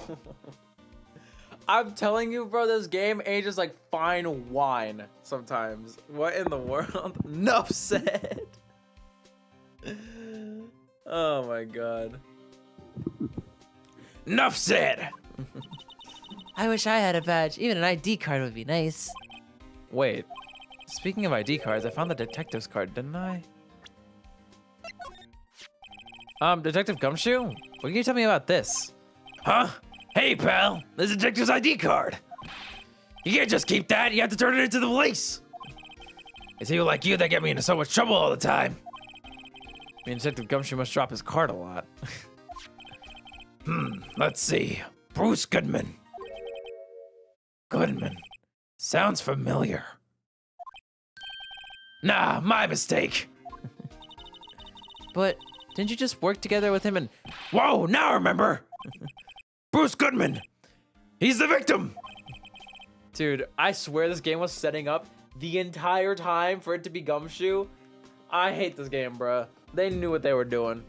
They knew what they were doing. That's what I thought. Can you tell us more, Detective Gumshoe? So this ID card belonged to the victim? He was a detective like myself. Detective Bruce Goodman. Don't you think it's strange? Hey, why would the victim's ID card be lying on the ground where we found it? Well, Detective Goodman should have been at the Holy shit. Well, Detective Goodman should have been at the police department yesterday. See? There was an evidence transfer for a case he handled 2 years ago. Evidence transferal. Mr. Edgeworth mentioned that too. But Detective Goodman was killed at the prosecutor's office. Well, that's the thing. It's hard to say this, but where's that chief prosecutor Sky called him out there? To the parking lot. And not as confessing as much. I wonder, can I, like, examine anything? No, right? Hey, that's it! That's the King of Prosecutors award that Mr. Edgeworth got yesterday. We got the reward ceremony, Detective Gumshoe? Of course, pal. I got an award for diligence myself. Ah, congratulations. I was wondering, why is the award a shield? And why is it broken? Oh, there's a reason. I'll tell you what it is later. Apparently he's forgotten.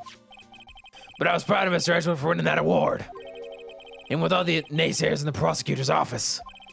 Naysayers, mostly because of the rumors.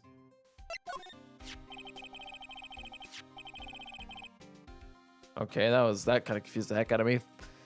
Found Mr. Edgeworth's car and stabbed him with Mr. Edgeworth's knife, huh?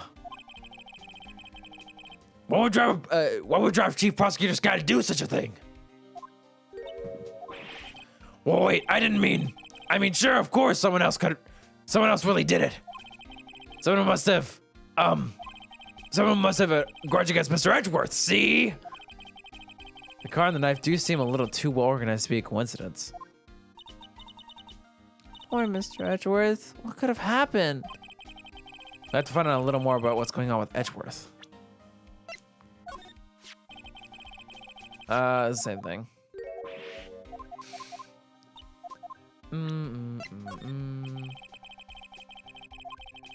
Alright, nah, there's nothing useful. Alright, let's head back over, not to the Langful office. Let's head back over here.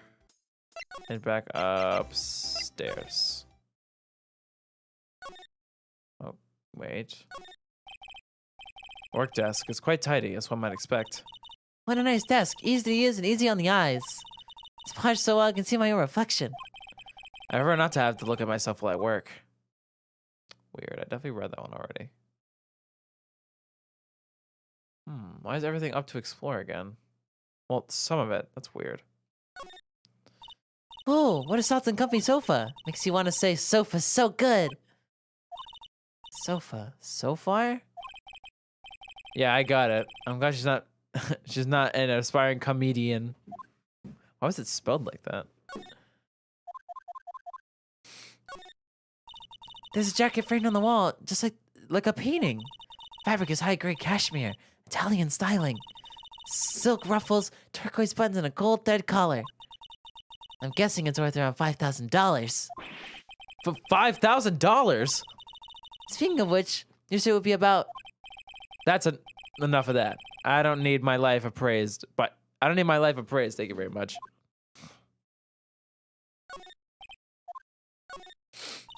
Wow, what an amazing bouquet. No kidding. There's a card on it. Back from the dead, Wendy. Wendy, I've heard that name somewhere before. Here beside it, a giant steel samurai. Wow, I want one.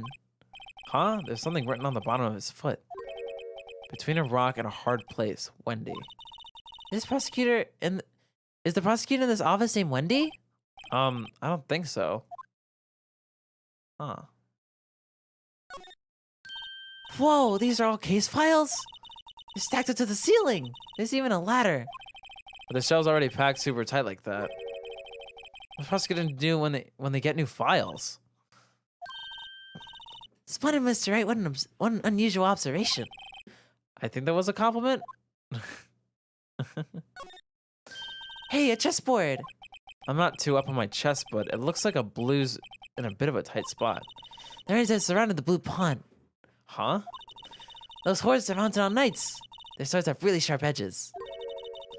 And check out that poor pawn. His head is kind of spiky. Reminds you of you. Yeah, I know, but isn't the point just around the king? Alright, I think that's everything. We're in the enough. Like they weren't exactly the same, but they were different enough. I'm looking around. Examine.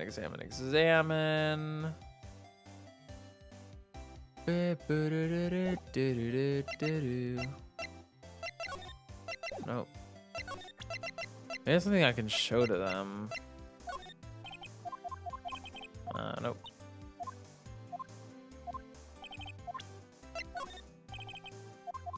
Yeah, no, nothing.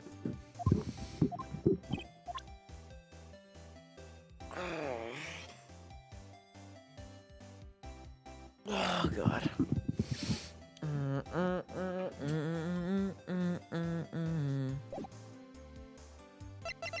Yeah, nothing here. Is there anything to talk about here? Oh, wait, I'm so stupid. There was another extra talking option. He's in a tough spot again. Again? Dear God, that case. Well, it all started with the murder of that defense attorney, Haymond. But Mr. Edgeworth was found innocent. Listen, pal. There have always been rumors about Mr. Edgeworth. Forging evidence, making deals with witnesses. Nothing outright, but there were always just whispered rumors. Ever since he was accused of murder, no one's whispering. They're practically shouting. See? But there's no evidence against him. Well, Mr. Edgeworth's always had an unusually strong ties to the department higher-ups. It's only natural that people would be suspicious. I had no idea it was under the gun. Anyway, this latest case started a new rumor. People said the only reason he took this case is because he's aiming for the chief prosecutor position himself. Well, what? But I know the truth, pal. Nobody wants to be the one who has to prosecute the chief prosecutor. Mr. Edgeworth is biting the bullet on this one. He's doing this for all of us. See? That's all I know about that. I'm not officially on the case, you know. Thank you. Why aren't you handling the case, Detective Gumshoe? We got the guy who is... What was his name? The guy in the parking lot? That'd be Officer Marshall. He was appointed directly by the chief of police. Officer Marshall. Is he some kind of Wild West sheriff or something? No, Jake Marshall's just a regular officer. From West LA. What? For a moment there, I wasn't so sure. Look, pal, let me try and make things a little easy for you. See? Show them this and they'll let you examine the crime scene. Maybe. Letter of introduction. Received from Detective Gumshoe allows the bearer to investigate the scene of the crime. Ooh. I'll be surprised if this gets us anywhere. Just act like you're supposed to be there. Nobody will look at you twice, pal. All right, now it's time to go back. All right. Small little break. Small little break. Oh God. Ooh.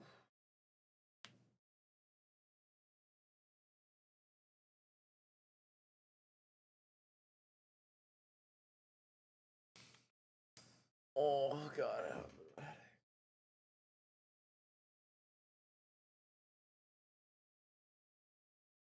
Ooh. Oh God.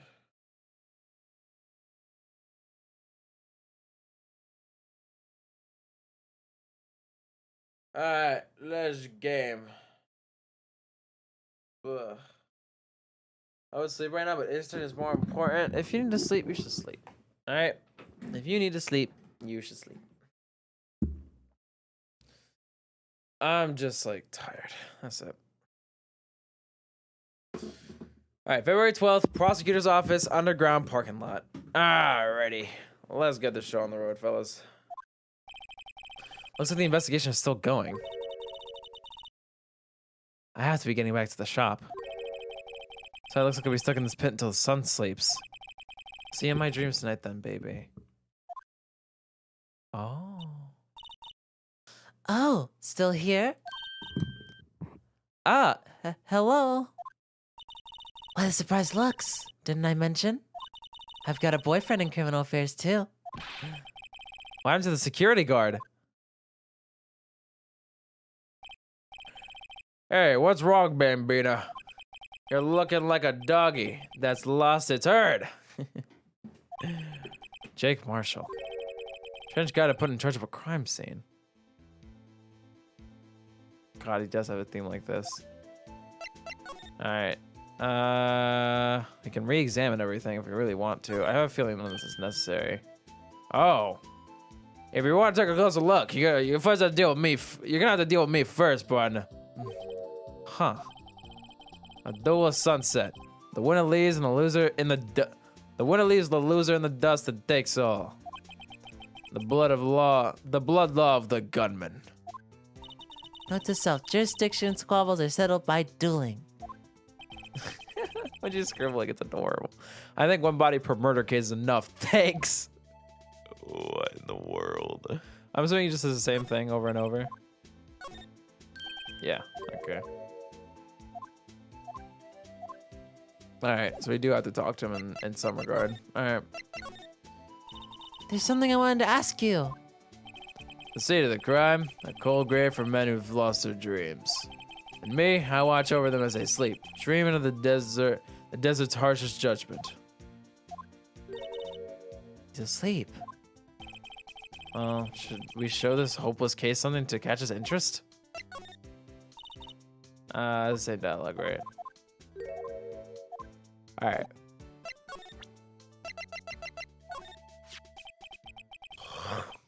Alright. Would you mind reading this for me? What's this? I warn you, fan letters to me go right into the spittoon. Spittoon? It's a letter of introduction from Detective Gumshoe. Maybe we investigate? Gumshoe, that old cab dog. He holding a birthday party or something. Huh? Look, where it should say it's, where it should say letter of introduction, it says invitation. Ah, I think you just miswrote it. Wait, why am I getting all defensive here? No worries, this proves it's some Detective Gumshoe. Better than a blood test. Guess I'd better let you in then. Thank you, Officer Marshall. Oh, that's right. He's a patrolman, not a detective. Oh god, I'm like falling asleep. What in the world is happening? Oh god, dude. I don't know what is happening. I might... I don't know. I hate... I'm about to knock out. Alright. Let's play a game. I'm sorry. Which reminds me. Drink coffee, Durfee. I'm good. I had like a nice beverage before this. Nice fizzy beverage. I had me like a delicious sparkling juice. It was so good. It was so good. I think I'd be more awake right now, but I'm just not here. I will try my best. We're almost 2 hours in. I'm gonna be going probably. I want to get half of this episode done today. And right now we're not on good pace because it's almost 2 hours in and we haven't even passed the first day. So, all right. Hey, wait a sec. Isn't a crime scene supposed to be handled by a detective or higher? Well, folks, concludes the calling. Welcome to our gold strike. Be like the settlers. Strike out for the lands unknown. Manifest destiny. Let's have a hootenanny. That is the most American shit I have ever heard. Note to self, police investigations are like settling land. Well, Mr. Wright, what do you say? I say I won't be needing this anymore. Discard. All right. Now let's go examining, folks. Already looked at this. All right. B block is through there. That's the visitors park. I can see the lunch lane car over there, far in the distance. Hey, you're right. I like the cute design on the door. You can see a cartoon cow munching down on a juicy looking steak. Doesn't that strike you as a little creepy? Just don't think too deeply about it and you'll be fine. Oh yeah, wait a minute. Yeah, a cow eating a steak? That's cannibalism. What was this? This looks like a cell phone. Scientific analysis suggests this belonged to the victim. I can't think of anyone else it could belong to. What's so scientific about that? Should we check it out? Right, let's check it out. I'm not touching this, by the way. All right. Huh.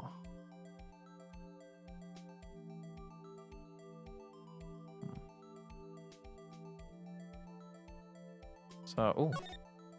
Okay. Man, what a boring strap. Sorry, man, what a boring strap. What's wrong with it? Everyone has different tastes, you know. Here, check out mine. It's a pink princess strap. Of course it is. Those are hard to come by, you know. I see the series is as popular as ever with the kids. All right.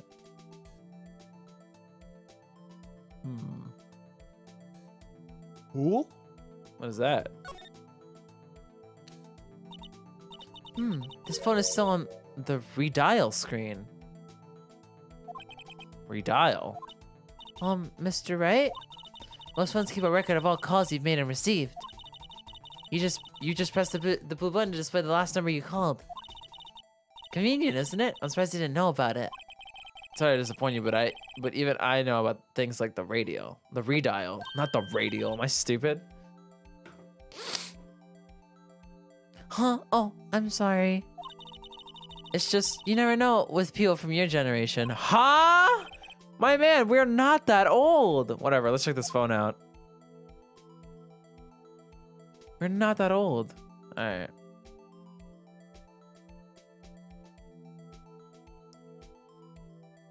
All right, let's see here. I guess you have only one option is the button. Now to see who the owner of this phone called last. Note to self, a defense attorney doesn't think first. He just pushes the button.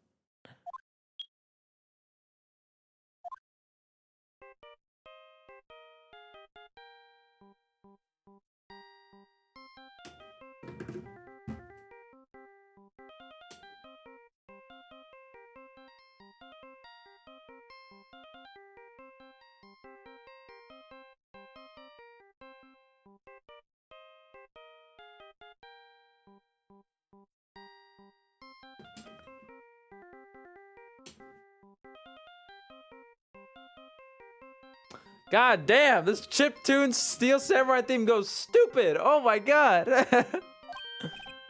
Hey, that song, I know that. You bet your sweet ass we do. Hey, what's going on over here? Oh, so sorry.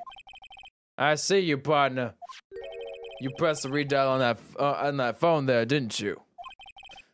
Well, yeah. Whose phone is this anyway? It was on the ground over there. Whose is it? That belongs to the Chief Prospector Sky. What? It's my sister's? She apparently dropped it when she was taken into custody right after the crime. Like the last call was made right when the murder occurred. Oh my god. Looks like she was fixing to call someone. Except she only spoke for a few seconds, according to this. Who did she call? No idea. Sorry, partner. Now, I got a question for you, partner. I heard a phone ring just now. One of those newfangled ringtones. Oh, that? Oh. I'm sorry, that was my phone. Whoa, what? Your phone? Yeah, it's kind of strange, but someone called me right as we picked up the other phone. A wrong number. I hope you're not lying. They'll shoot you for that in Texas, partner. Uh-oh, I'm inside of the Wrath of the Lone Star Patrolman. Property of Lana Sky. The last call made at 5:18 on the day of the murder. So after the murder took place. Interesting.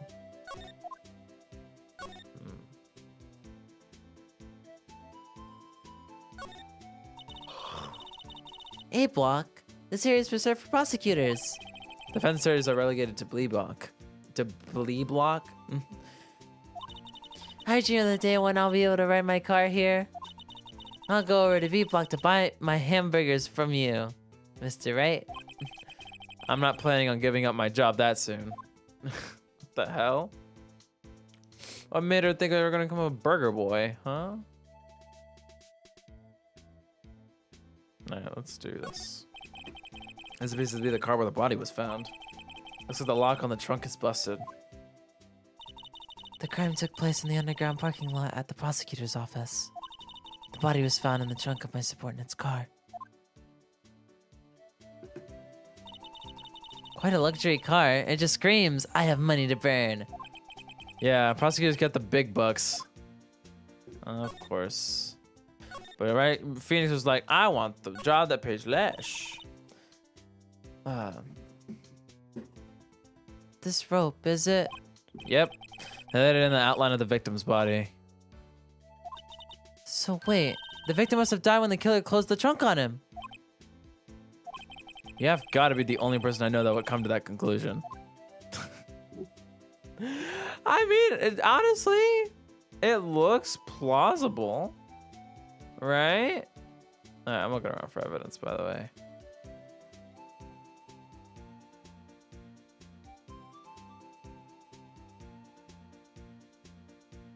All right, I think we're good. Oh, you can talk to him. That's right. Officer Marshall, could you tell us more about the victim? Good men always die young. Remember that, partner. Could you be a little more specific? Bruce Goodman, he was a detective, right? Well, aren't you a feisty doggy there now? Detective Goodman was standing here at 5:15. Smiling Madonna told me the tale. I think he means the witness, Miss Angel Star. One side to the chest, a fine piece of work. This here's the autopsy report. Turns out there's a report adds to the court record. Death due to loss of blood. 1 knife wound. Died within an hour and a half of 4 p.m. Huh. Was my sister involved with the victim in any way? Funny you should mention that, Bambino. Chief Prosecutor Sky and Detective Goodman had nothing in common at all. Nothing in common? They apparently worked together on a case a few years back. Oof. So there's no motive. Goodman wasn't a particularly gifted detective. That's one reason why he didn't do much work with the chief prospector. My sister called the victim here on the day of the murder, right? Here to this parking lot? So it seems, like calling an unarmed man to a shootout at high noon. I don't mean any offense, but Officer Marshall, you're a patrolman, right? Not a detective? You call me out, they shoot you for that in Texas. Huh? I was one of them fancy shoot detectives till 2 years ago, to tell you the truth. Oh, really? Now he tells me. But you're a patrolman now, so how can you be in charge of a crime scene? Nothing gets by you, does it, Bambina? So why are you in charge? No reason. We're just sort of on hands right now. I'm keeping an eye out in the meantime. That's odd, though. Active Gumshoe was saying he had nothing to do. Nothing important, at least. He's nothing but a sad old cow dog that can't find his tail. Maybe it's because he runs with that Edgeworth, eh? Edgeworth? That cow dogs are kicked out of this cattle run by order of the chief police. Just you don't realize it yet. Active Gumshoe kicked out of the investigation? So there's no connection between Detective Goodman and my sister. That's correct, but there's a gold mine of evidence against her. And the prospector tomorrow is none other than Edgeworth himself. I'm afraid your sister's fate is decided, Bambina. Many condolences. Officer Marshall. Yeah, Bambina? How can you say that? You and my sister, you were... Is there something between this cop and her sister that I don't know about? I apologize, Bambina. Something must have gotten to me. Maybe it's that dry wind that's blowing through the prospector's office. Dry wind or ill will. Someone's up to something here, but who? Decisions about Mr. Edgeworth have been flying around for nearly 2 years now. Forged evidence and arranging testimonies, you mean? He was unbeatable because he did whatever it takes to win. Unbeatable, that is, until he met you.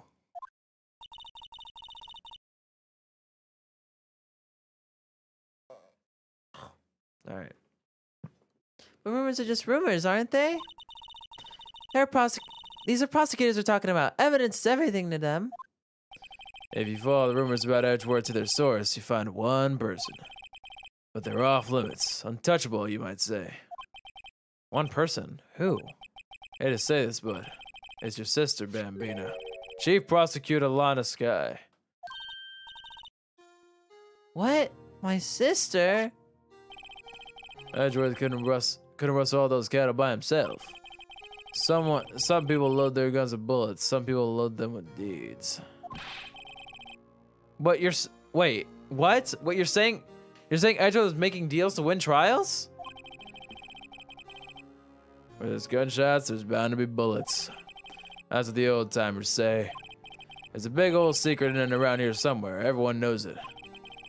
Now Detective Gumshoe was taken off the case? Did they target him because he was close to Edgeworth?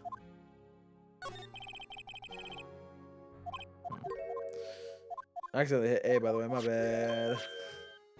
I went to B. Interesting. Alright. Double check this and then too.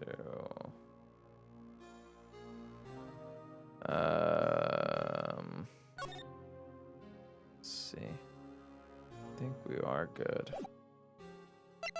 Ooh, I don't have anything to present, right? I'm just gonna move. Let's go to High Prosecutor's office. Okay, there's no one here. I lied. Let's go to the detention center. Nope. Let's go rental offices. Nope. Let's go to the police department. Nope. Alright, let's go back here. Alright, there's probably something we can present to him. Let's present him this maybe? Ah, door shield. Suits the boy well. What exactly could you shoot with that? A toy knife maybe? Officer Marshall, you don't have anything good to say about Mr. Edgeworth? You don't like him, right? Get to the point. You know, when I was a detective, I got one of these. Let me guess. Did it have a K for King of Detectives on it? Hey, they can use the same shield over and over.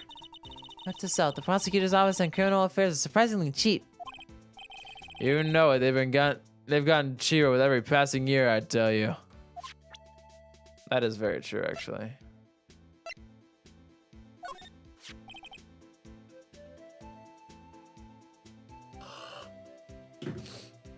Dude, seriously? I need like sugar or something. I need some caffeine. I'm like shockingly low on energy. Alright. 5:12 p.m. Prosecutor's bright red seat came in at a trot real slow like. A trot? Now Madonna tells you that the crime occurred 3 minutes later. So it seems the chief prospector was lying in wait. Maybe waiting for a prince to ride in on his big, bright red horse. So what you mean is, the killer intended to use Edgeworth's car all along? That's really weird. My sister's cell phone. Last time it was used was 5:18, right after Goodman was killed. Maybe she was canceling her date for the night. I didn't want to make that call.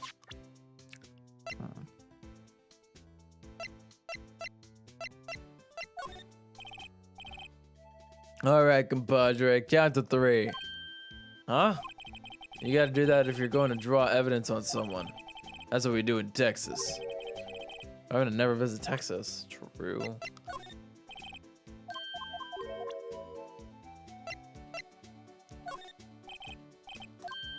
Alright. What's that? Some sort of police passport? It's like the Goodman's ID card, strangely enough. He found it a good distance away from the crime scene. Good distance on this rat hole. If you want to distance it, I can't read. If you want a distance, you got yourself to Texas. Texas? This is a tiny little crime scene in a tiny little town with tiny little evidence. What difference does a few yards make, compadre? Note to self, if you encounter suspicious evidence, think of Texas. No better way to study than hang out with the pros. I see your badge. Looks pretty. Round. Our badge is a star. A lone star shining in the nighttime sky. A beam of light illuminating evildoers who come in the dark of night. Note to self, evildoers are weak against starlight. Alright. Have I shown this yet? Okay. I did. Out of conversation points. Oh wait, I wanted to go back actually. I saw Lolo though. What a shame. How are you doing well? Glad to be here.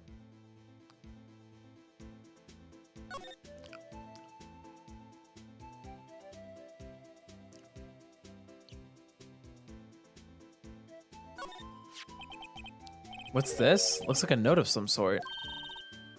Look, something's written on it. You're right. Let's see. 6 7s 12/2. There's a name printed on the paper above that. Goodman.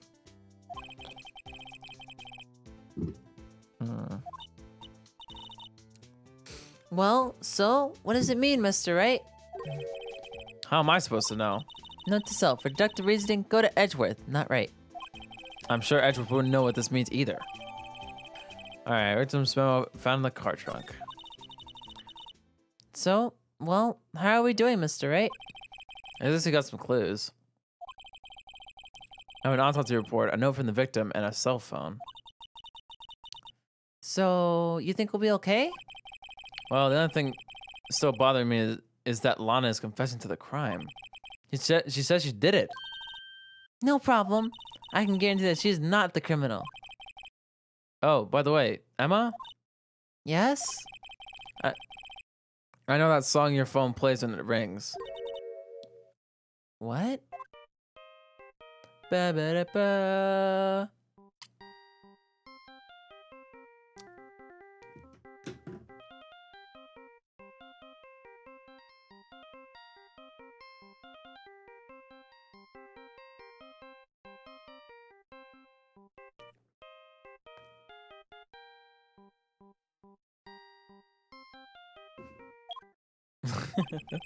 It's a Steel Samurai theme song, isn't it? That popular TV show for kids? The phone that rang earlier wasn't mine. It was yours. At 5:18, just after the murder took place. Your sister called you, didn't she, Emma? I'm sorry. Can you tell me what you talked about? She hung up right away. I see. Cell phone updated in the court record. Property of Lana Sky, last call made to her sister, Emma, at 5:18 on the day of the murder. A detective is murdered, and the suspect is the top prosecutor in the district. I've got a bad feeling about this. Like, maybe I still don't know everything that went on here. But it doesn't matter because it's to be continued. We spent 2 hours on that. I think that could have gotten a lot faster. I'm sorry. I wish I got through that a lot faster. My brain was kind of like for a lot of that. My brain was a lot of mush, but it just got interesting. So let's keep going. Where's the 7-hour progress up to this point? Day 2, trial former. Okay. Let's do it. February 23rd, 9:34 a.m., District Court, Defendant Lobby, number 2. Hi, I'm back. What happened? Honestly, I barely remember. We'll see. Okay, so first, Gumshoe's alive. Hell yeah. I think you knew that. But we got a letter from him that let us investigate the crime scene, and we found some cool stuff. We got to look at the car. That was cool. We got to look at the trunk. We found a piece of paper. And we got to look at the phone that was laying on the floor. That was a phone, by the way. We opened it up, hit the redial button, which redials the last number that was dialed, and it made Emma's phone ring. That means Lana last called Emma at 3:18 p.m., 3 minutes after the murder. 3:18, 2:18, right? 2:18? It's probably 2:18. Hold on. 5:18. I'm stupid. You get the point. All right. How did the investigation go yesterday, Mr. Wright? Frankly, there's a lot of gray areas. Or rather, the whole thing is one big gray area. Don't worry about me, no matter what the outcome. I'm ready to accept my fate. I believe in you, sis. Mr. Wright, let me offer you a word of advice. Yes? The defense attorney should never believe their client. Oh. The defendant is called to the trial because they are suspected of wrongdoing. Never forget that. Miss Sky, you remind me a lot of Mia. But there's one decisive difference between you and her. And that is? You're not a defense attorney. I believe it's almost time for the trial. Good luck, Mr. Wright. My first try without a Fae helping me. No one's going to bail me out this time. I'll be alone in there. So I have to discover the truth. all by myself. Let's do it, Mr. Wright. I'll be with you the whole way. February 23rd, 10 a.m. District Court, courtroom number 9. That's a high-ass number. Court is now in session for the trial of Miss Lana Sky. I miss being a judge. I'm a judge. Hello. Hear ye, hear ye.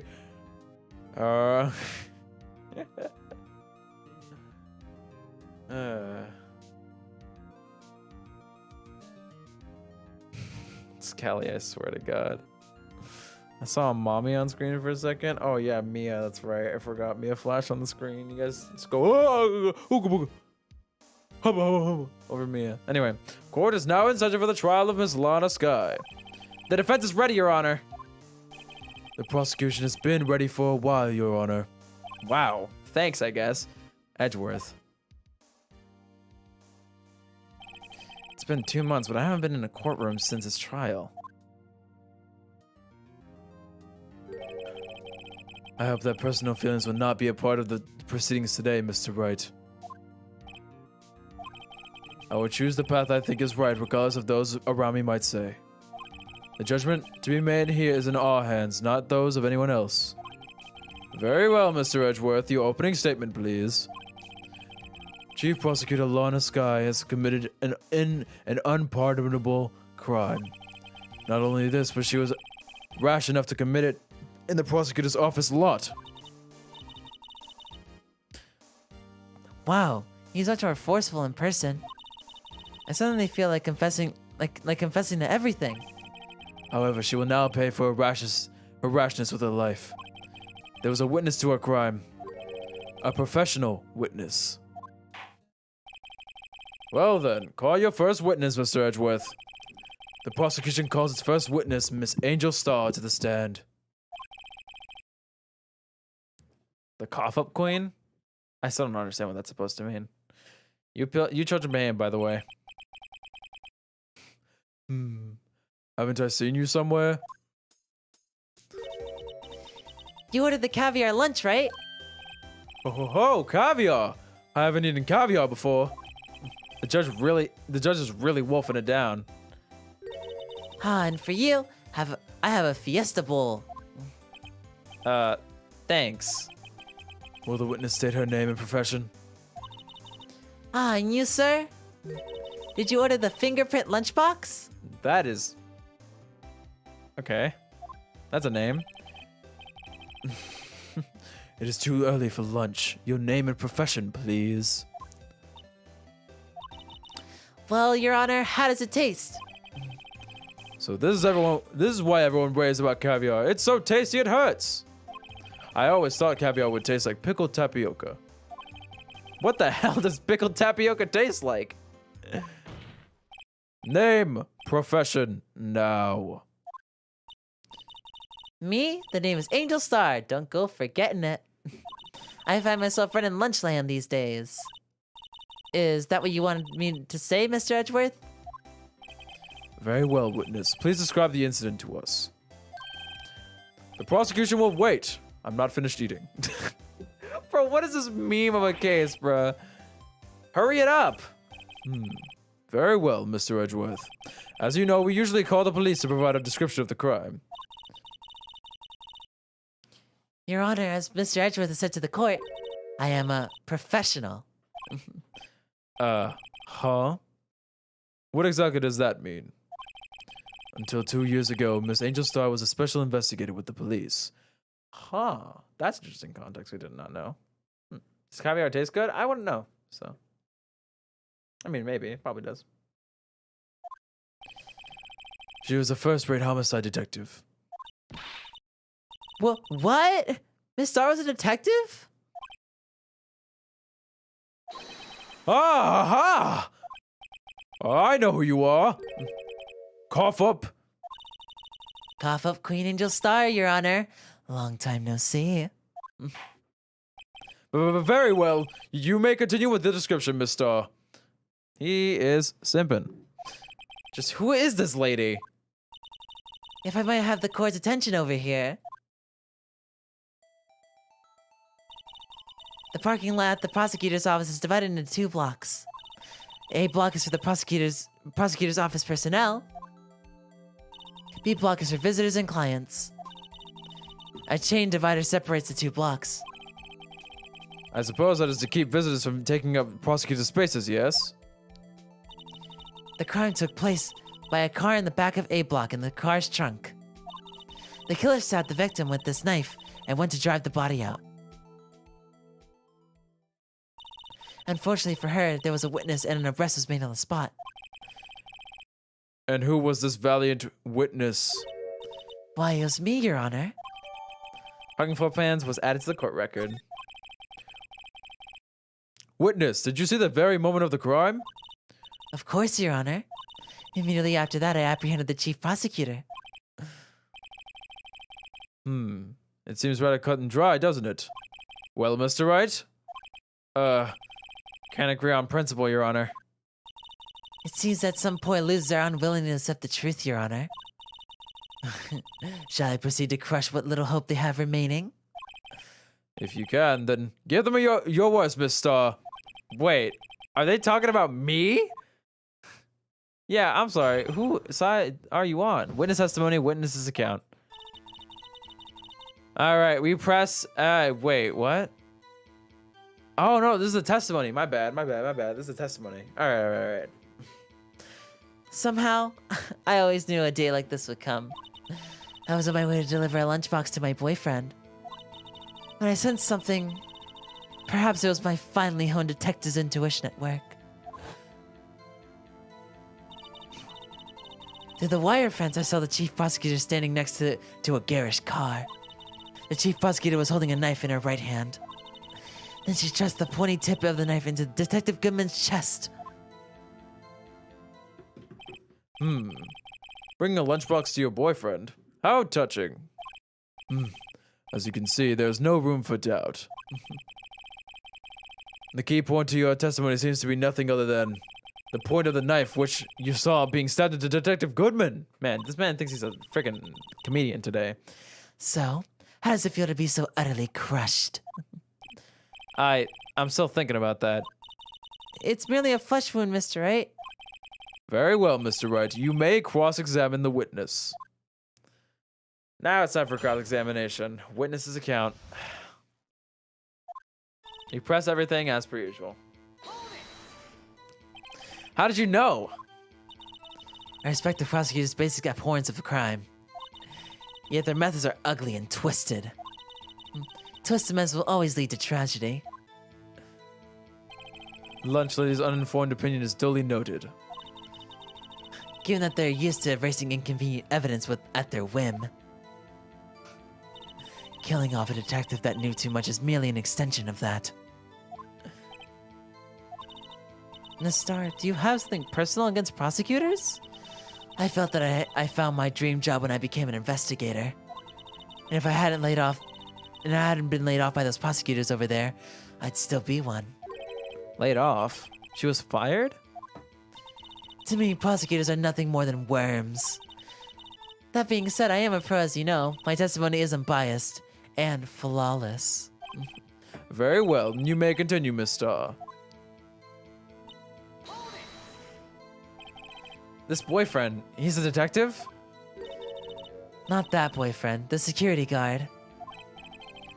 That boyfriend? You have several? Yes, this boyfriend, that boyfriend, and the other boyfriend. You care to join? The yet another boyfriend position is still open for applicants. I'll stick with the lunches, thanks. Finally! Jesus Christ. Note to self, the judge had to think before replying. Ooh, okay. Important information. I'll join, of course. The security guard's room is in the lot in A block. It's up on the 2nd level, so you can see everything from there. That'll be the room with the security sign. Incidentally, did you bring your lunchboxes by car?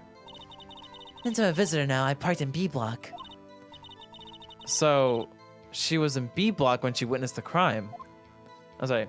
She was in B block when she witnessed the crime. You said something? So you're saying you had a premonition of the murder? It felt like, how would you say? Oh, yes. It was like the feeling you get when you view a pumpkin chock full of seeds. I have no idea what that means. Speaking of a detective's intuition, wasn't the victim, Mr. Bruce Goodman, also a detective? Yes, well, he was like a young cheese. Young cheese. A pale white cheese, not yet tangy with the experience on the streets. A greenhorn, if you will. Then I must be a hard, yellowed, and sharp as a tack. What? Yeah, with an order of an old cheese to match. In any case, in the lot, I felt something stirring in the back of my mind.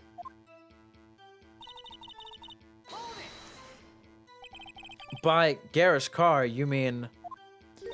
Mr. Edgeworth's car, yes. But Mr. Edgeworth's? Incidentally, the knife with the victim was stabbed with was also Mr. Edgeworth's. Wasn't it? Indeed it was.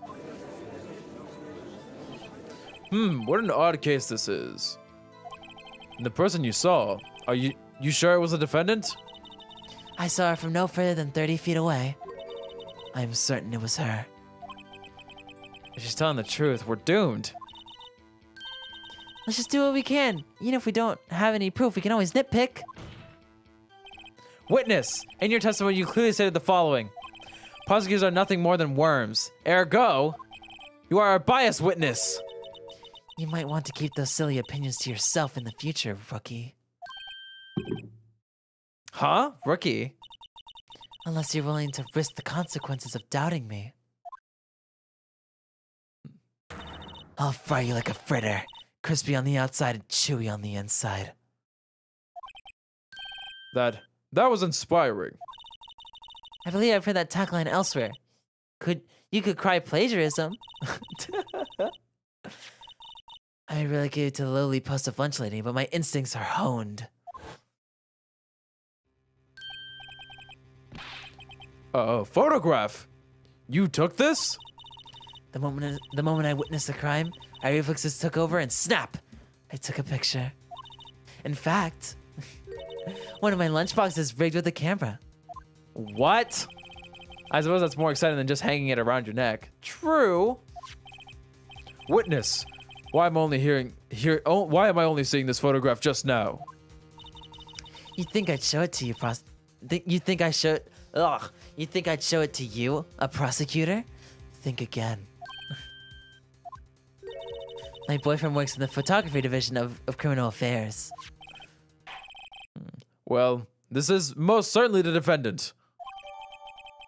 Crime photo added to the court record. Uh-oh. That is unmistakably Lana Sky.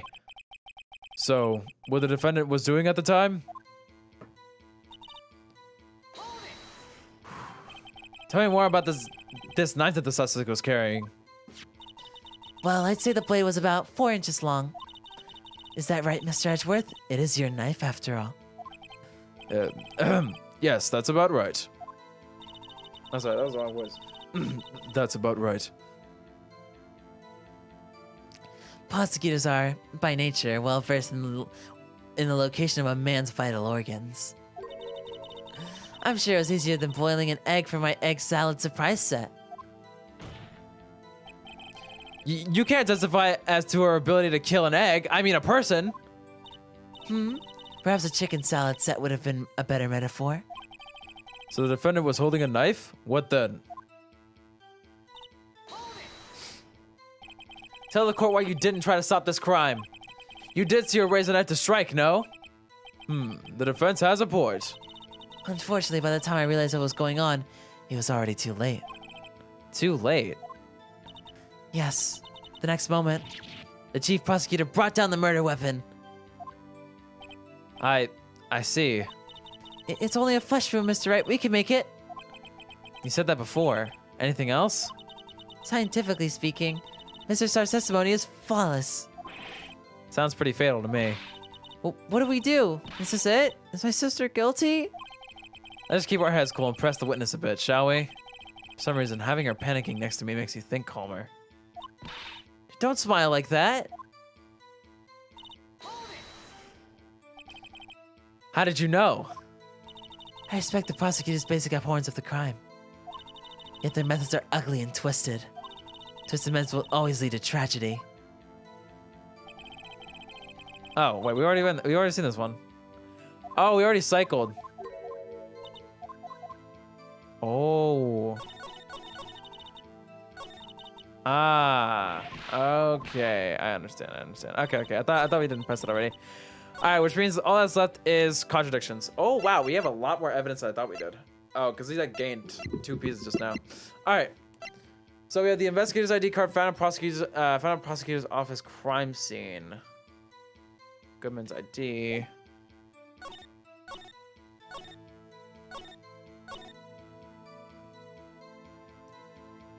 Okay.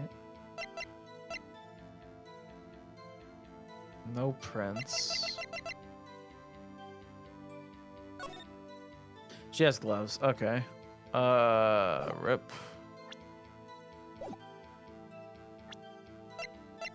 Let's present the work of art. So she testified.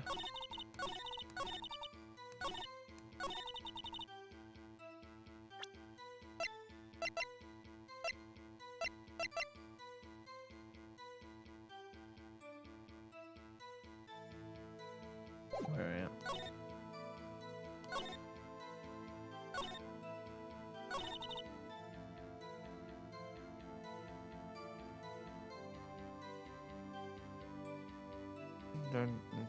Goodman's body. Let me read this one again.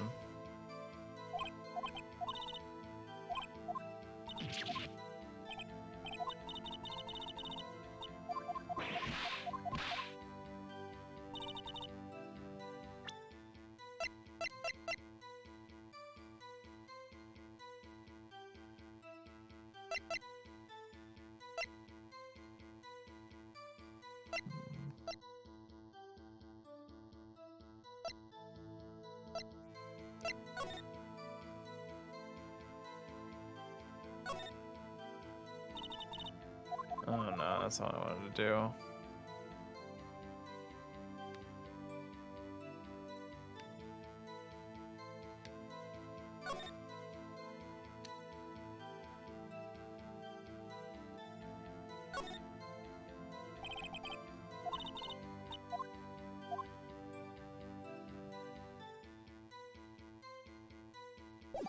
What else to do with the phone? Ow. Okay, I didn't notice my hand was under the desk. Okay, I'm very stumped at the moment. Holy Christ.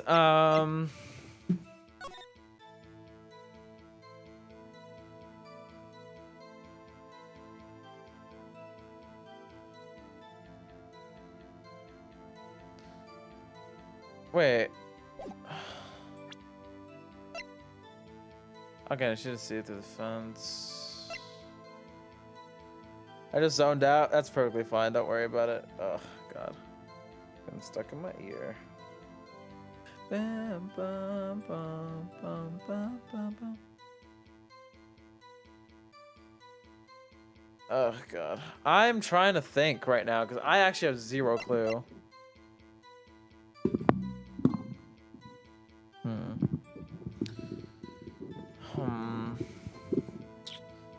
I'm super duper confused right now. What do I present? Somehow I always knew this day would come on my way to deliver a lunchbox to my boyfriend. When I sensed something, perhaps it was my finally honed detective's intuition at work.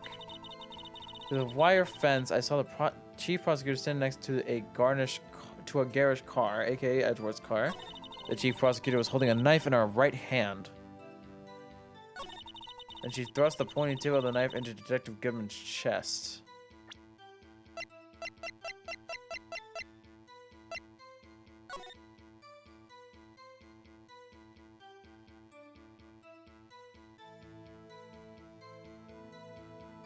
She sensed it? Yeah, it's whatever bullshit. I don't really know.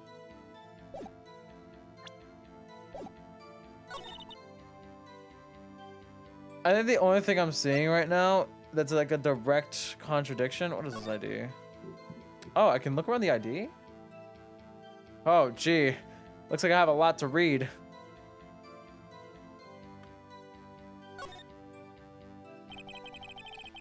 Name and ID number are written here. Sergeant Bruce. Okay, yeah.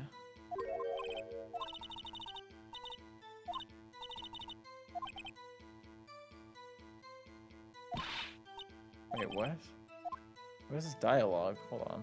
I don't think you did this earlier. A name and an ID number are written here. Sergeant Bruce Goodman. ID number 5842189. I wonder why they only use numbers for IDs. What else do they use? Letters, silly. They're the reason we have a written language in the first place. True. Sergeant Bruce Goodman. ID Yabadab. See, wouldn't that be better? Yabadab? Well, it does have a certain ring to it. Exactly my point. Doesn't take much to amuse her. It's pretty sweet, honestly. Very cool. Oh, guys, look at that. I can read that beautifully. On the day of the murder. I can check this too. I can check I can look at everything. God damn. What is this? Hey, check it out. There's a metal plate here. It looks like the names of all the previous recipients are engraved on it. Wow. Wow, one guy is listed a bunch of times. Von Karma. I guess he must be a foreigner? Oh, I read the wrong, that was the wrong voice. Von Karma, I guess he must be a foreigner. Yeah, that's probably it. Well, wherever he's from, he must have been an amazing prosecutor. I'd like to meet this Mr. Von Karma sometime. When she says that his name does have a kind of ring to it. That's a fun little reference. I don't know why we're doing this while we're mid court case, but I'm grasping at straws here, fellas. All right. This must be the victim's blood, right? Either that or Edgeworth's cut himself peeling an apple. What's Edgeworth doing with a knife like this anyway? Hey, maybe he spends his weekends roughing it in the wild. I don't know this. I don't know this is right, but I could be wrong and screw up everything up with the gloves her sister's wearing. Why is everything clean besides the weapon? That makes sense. Wait, hold on. The gloves her sister was wearing. Why is everything clean besides the weapon? If that makes sense, I don't know. I think I know what you're talking about. Where like, well, I think I know what you mean, but I don't think that's right. I do have an idea right now, and it's the fact that she said that she was holding the knife in her right hand, and the picture she took shows her not holding a knife at all. So that's like my best guess. All right. Edgeworth in the wild? I think my fruit peeling theory is more likely. Are you kidding? I always pictured him as an outdoorsman. Now there's a scary thought. Is there anything else about this knife to look at? Please, I'm like grasping so goddamn bad right now. Rip.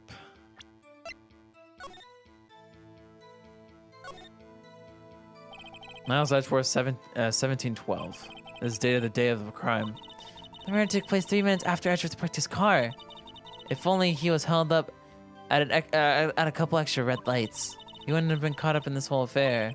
Perhaps. It just goes to show you never know what'll happen when you run a yellow light. That's a really weird kind of true moral, huh? And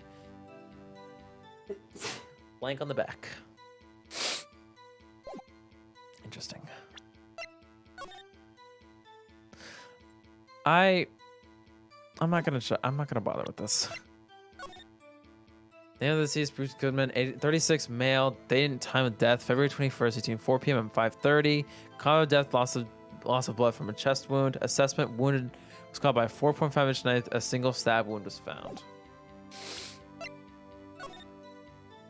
675 12/2.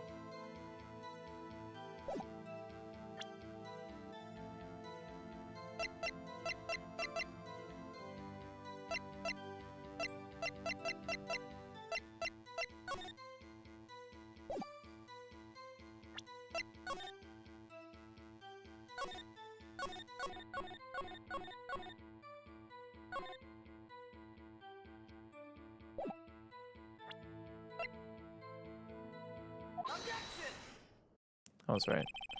And you witnessed this? You saw Miss Sky stab the victim with a knife. As I've already said, yes. I swear it on my finest salmon swirl lunch. I'm sure that is a fine lunch. But isn't that odd? Look at this photograph. Look at this photograph. I'm sorry. This is the photograph you took at the very moment of the crime, is it not? Then why is this guy not holding a knife? Ahem. Mr. Edgeworth, your thoughts? Objection. That had to be the weakest objection I've ever heard, Edgeworth. Yet it was still stronger than your ever feeble mind, Mr. Wright. What do you mean, Mr. Edgeworth? This photograph was not taken the moment before the stabbing. This was taken the moment after the stabbing. And how can you tell that? Blood splatter. Huh? See the dark crimson stains on the chief prosecutor's coat? But it's a black and white photograph. Ah, yes, it is hard to tell, but this could be blood. Well, Mr. Wright, I see no problem here. No problem, except you. Mr. Wright, are you going to just sit there and take that kind of abuse? She said, see, me personally, I wouldn't take that. Wait, that contradicts what the witness said in her testimony. Namely, that she took the picture the moment when she witnessed the crime. Well, it seems I was slightly unclear. My apologies.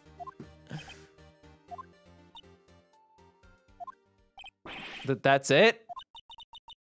If you run out of lunch, you order seconds. Problem solved. If you don't like it, try ordering the jumbo-sized lunch from the get-go.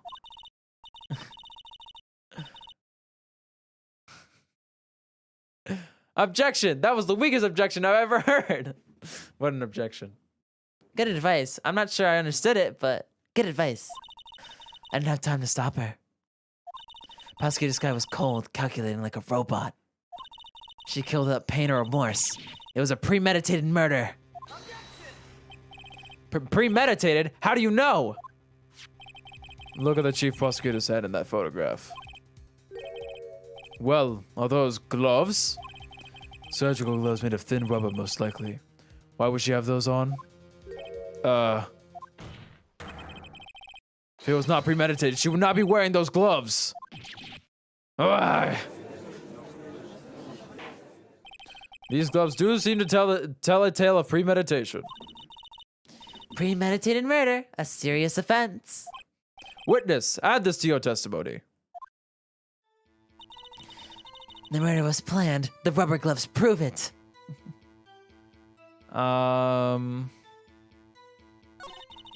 Okay, so let me quickly check if anything else changed. Let's press this.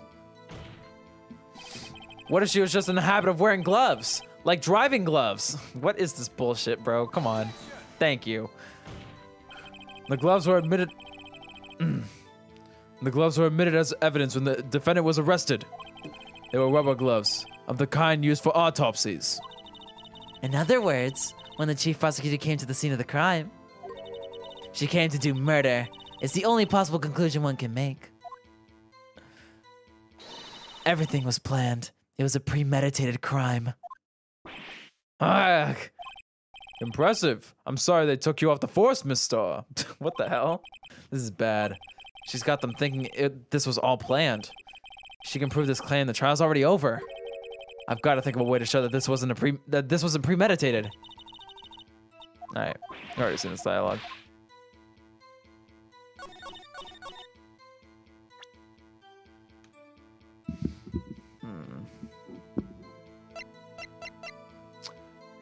Okay, so my line of thinking, right? My line of thinking. The knife, because she knew. Why would she clean the knife?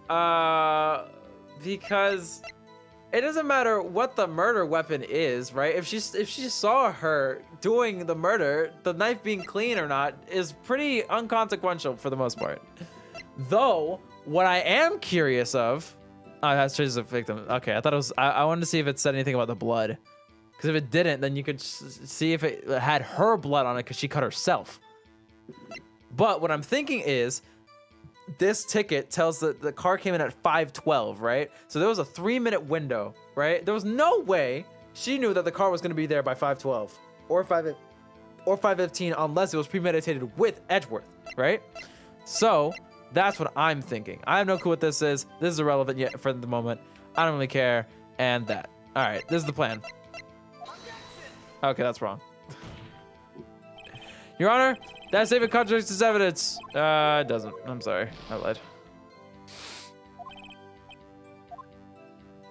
Okay, that was wrong.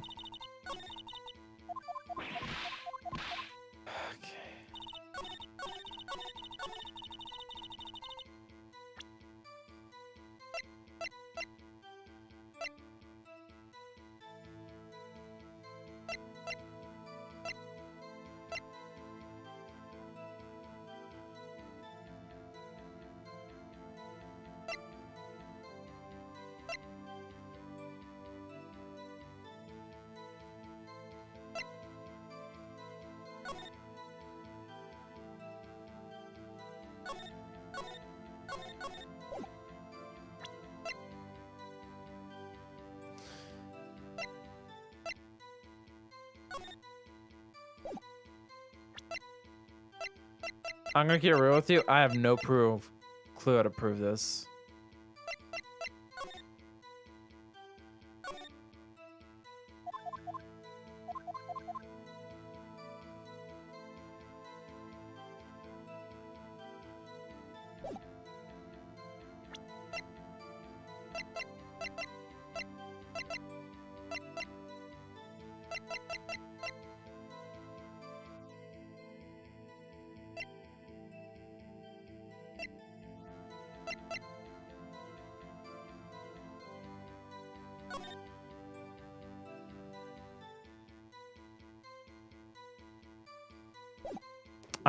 I don't know. I'm gonna get real with you, man. I don't know. I actually have no clue. I'm genuinely so clueless. Take him out the okay. Parking lot with Edgeworth's car. How does any of this prove that it wasn't premeditated? What other reason would she wear a knife? They already have DNA for the blood. Traces of victim's blood. Oop.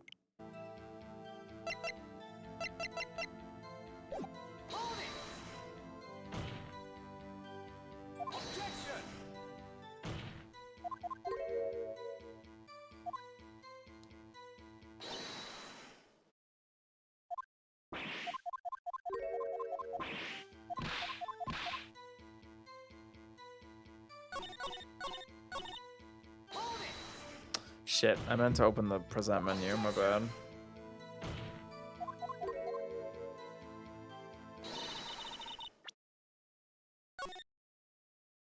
Wait, I can do that? Bro, all this 3D model's cool. I didn't know you could do this with the badge. Dude, the badge looks so cool in the little 3D model. Sorry, I'm getting distracted.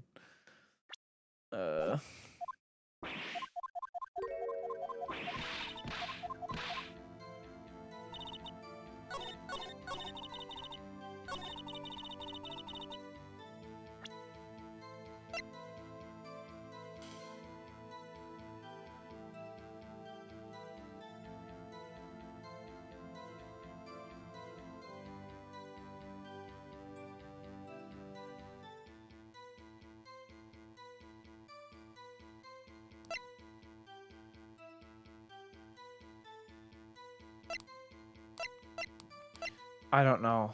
I don't know.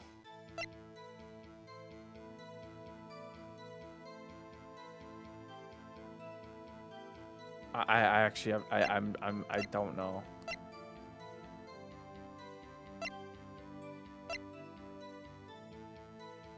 I don't know. I just have to test shit at this point. I literally, what could it possibly be?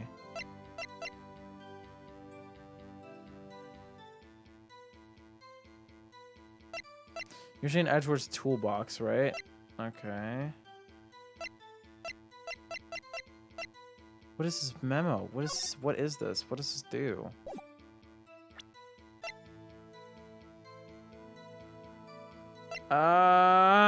This is so annoying. I'm so annoyed.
There's really nothing else to look at aside from the thing on the bottom. Please don't tell me that.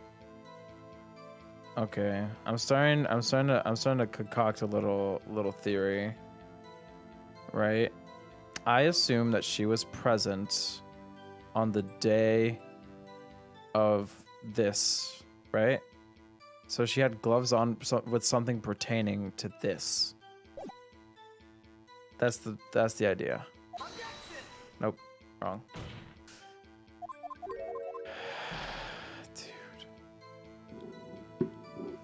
Literally, what information do we have? I don't have any information.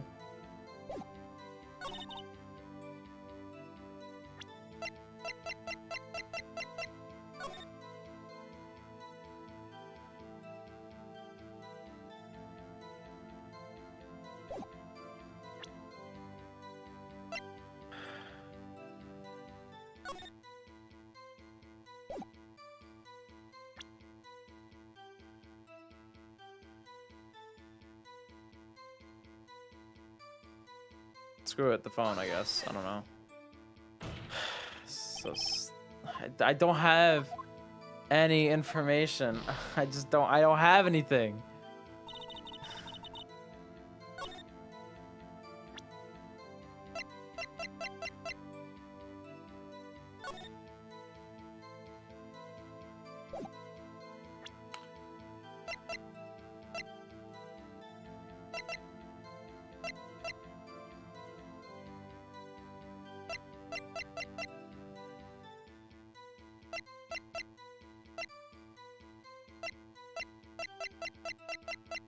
Sure. I don't know. I don't know.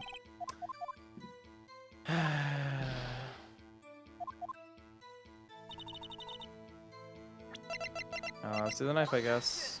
How is it the knife? How is it the knife? How is it the knife? How is it the knife? Literally, how is it the knife? Oh my god. I don't understand. I don't understand. Witness, do you know what this is? Are you trying to test me? I sell boxed lunches for a living, you know. That's a knife. The knife. The knife that was in Mr. Edgeworth's trunk. Wait, it was in his trunk. It literally just said toolbox. Oh, are we? When was it established that this toolbox was in his trunk? When was that established? What? Okay, sure, whatever. The knife that was in Mr. Edgeworth's trunk. Indeed, it is my knife. What's with this case? The bloody murder weapon, a red car, all belonging to the prosecutor there? The defendant is the chief prosecutor for the district, right? I mean, are prosecutors bad people? The defense is a request. We ask that the witness provide an accurate testimony. What's that, rookie? In your testimony, you stated that Lana Sky planned this murder, and that's why she's wearing those special gloves. Seems like a natural conclusion to me. The gloves do indicate planning. However, why would she not also prepare the most important thing? The murder weapon. Ooh. Oh. This not just happened to be in the trunk of that car. Ladies and gentlemen, if you're going to plan a murder, you don't forget the weapon.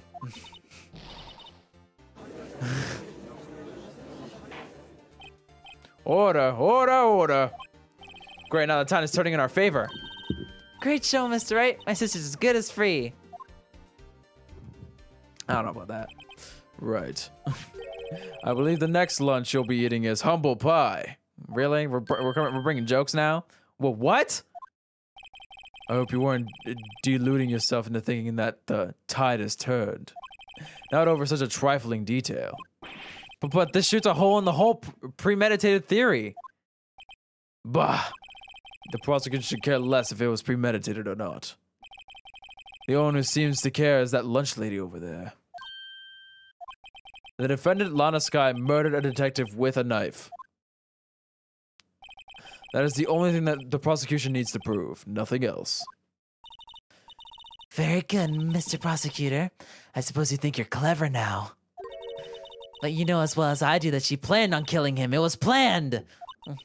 If it wasn't, why would she have been wearing... I believe I'd like to hear your testimony again. Witness, please only tell us what you saw, not what you thought. How dare you! My powers of deduction are not to be underestimated. Really now? Angel's deduction. Witness testimony. Lana Sky intended to murder Detective Goodman. That's why she called the victim all the way to the prosecutor's office. I'm sure the chief prosecutor had a grudge against the victim. Nothing else could drive that human machine to plunge the knife in again and again. Okay, that's an instant. Okay, GG. We already know what's up. The victim was summoned from the police department of the prosecutor's office. It does sound a lot like premeditation, doesn't it? So, if I ordered pizza, does that mean I'm planning to kill the delivery boy? Maybe kill him with kindness. The logic of Ace Attorney sometimes. I don't know. I don't think there was ever a moment. Maybe I just like kind of dozed out and like wasn't paying attention. But I don't think it was ever established that that knife was in the trunk. It said toolbox on the court record, not the trunk. I feel like that was an important detail to include because I could have potentially come up with that. You know what I mean? Whatever.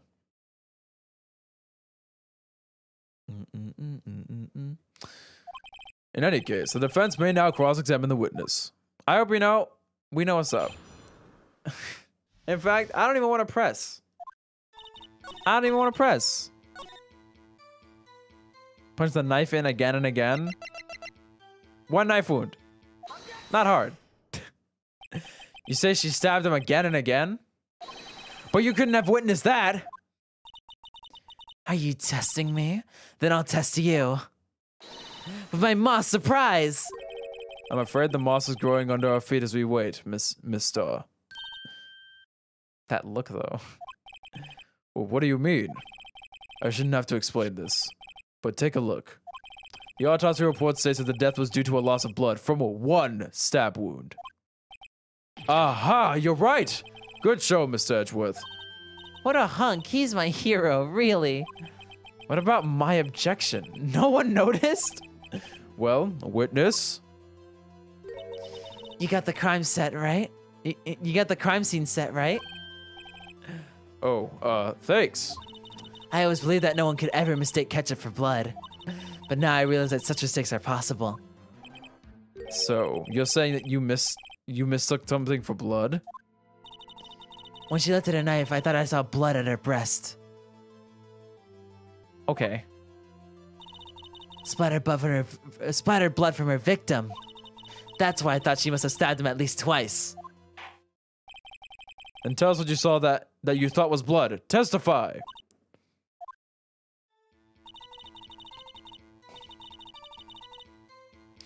Her red muffler looked like blood red to me. That's how ghastly the whole scene was.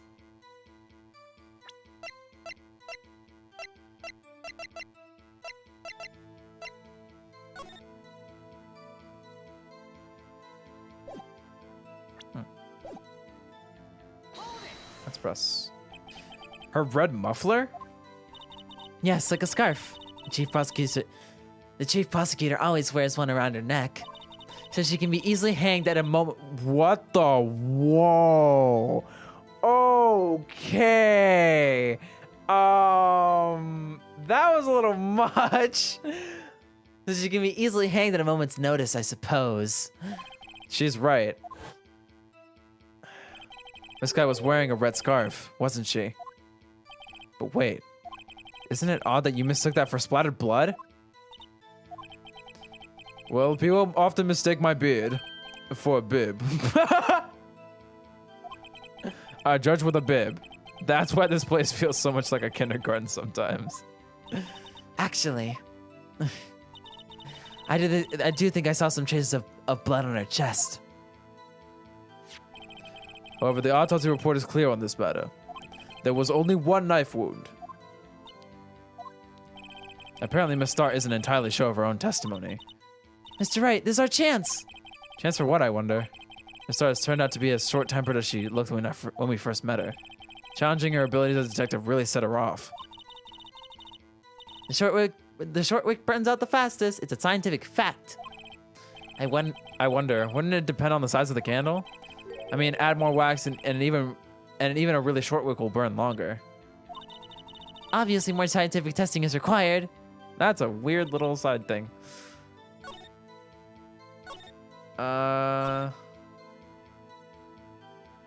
Was she wearing a scarf in this picture? She was not. I guess I present this, right?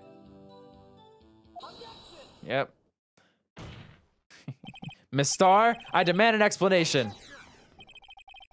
The witness is clearly not suited for detective work. What? The suspect was not wearing a scarf or muffler of any kind when she stabbed the victim. Bro, what is happening in this case?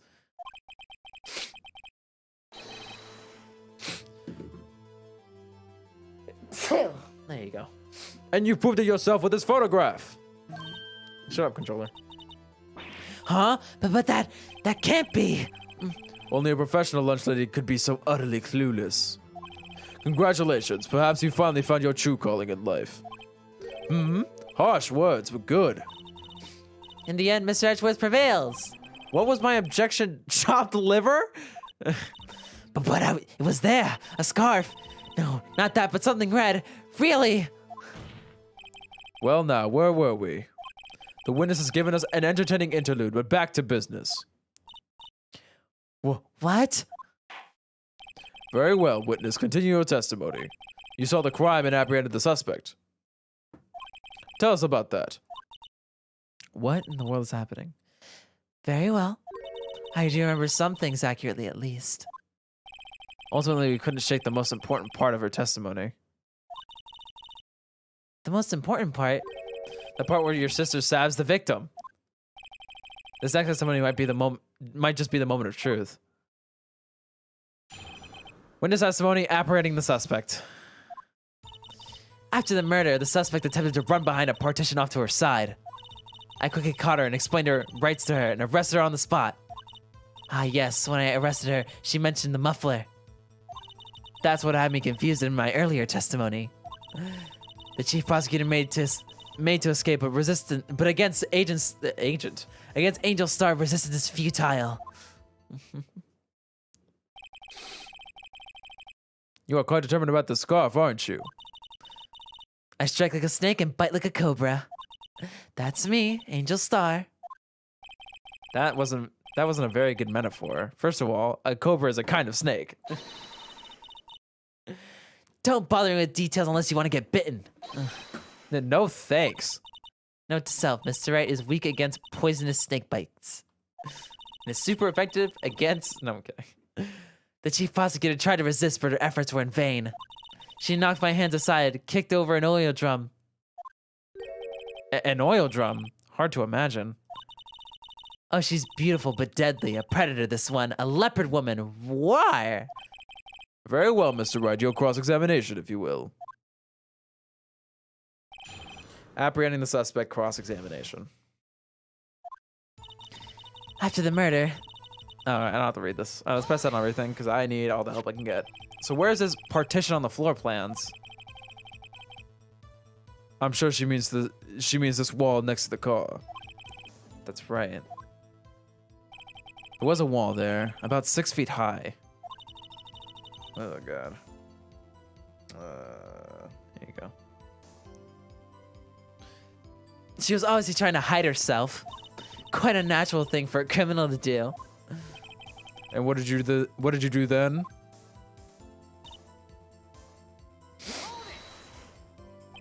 You say quickly. Were you close to the suspect? As I just said, I was only 30 feet away from her the whole time. There's a fence, you stupid. I can't say that. Maybe I should press her for more details. Absolutely press her. I'd like to see this on the floor plans just to be safe. Lunch Glen car was. She was a visitor, thus she was parked in B block. So you witnessed the murder from here? That would make it about 30 feet from the car, yes. Is that correct, Miss Starr? Yes, that's right. But there was a chain link fence in front of you. Oh, sorry, but there was a chain link fence in front of you? I went over it, of course.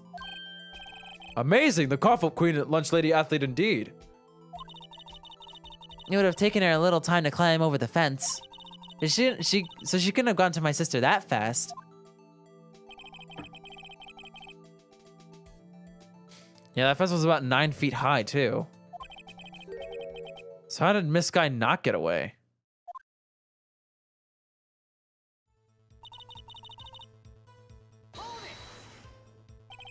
She mentioned the muffler? What exactly did she say? If I remember exactly, I would have told you in my testimony. Cheeky. Anyway, all I heard her say was the word muffler. Just that one word? So, what you heard wasn't the suspect talking to you, but to someone else? Yes, the chief prosecutor was talking on her phone. Her phone? She can't mean... By phone, do you mean this cell phone discovered at the scene of the crime? Yes, ultimately. Ultimately. My memory. It's like a salmon heading upstream, you see. No, the court does not see, Miss Starr. The chief prosecutor first attempted to use the phone hanging on the wall. On the wall? That's right, near the car. There was an emergency phone on the wall. Apparently it was out of order. And so she used her cell phone? Indeed, the emergency phone was out of order that day. Good witnessing, witness. Good witnessing? Whatever happened to good testifying? You should, of course, add this to your testimony. The things I do to please this rookie defense attorney. Huh.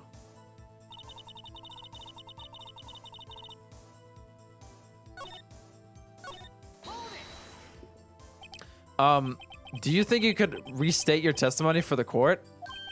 Aha! I was going to ask the same thing. I'll only say this one time, so listen close, rookies.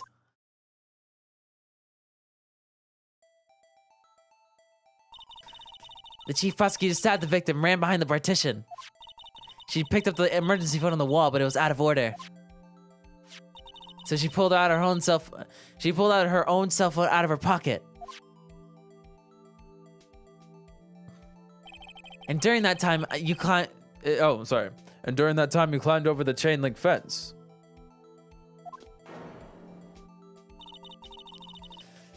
Then when I boldly grabbed her arm, the chief prosecutor hung up her phone. And you saw her doing this? What is it, Mr. Wright?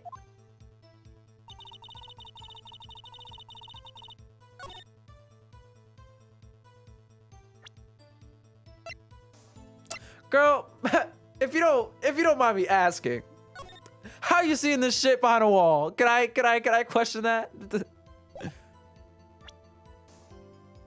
Can I just inquire? Please? Just real quick.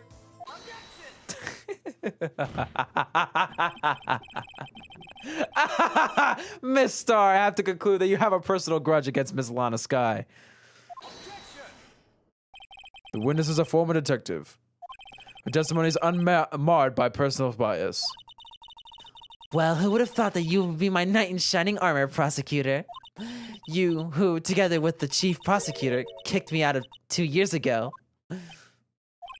Well, Miss Star, this is a fatal contradiction with your testimony. How do you explain this?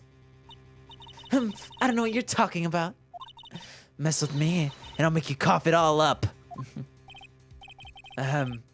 Let's look at the floor plans.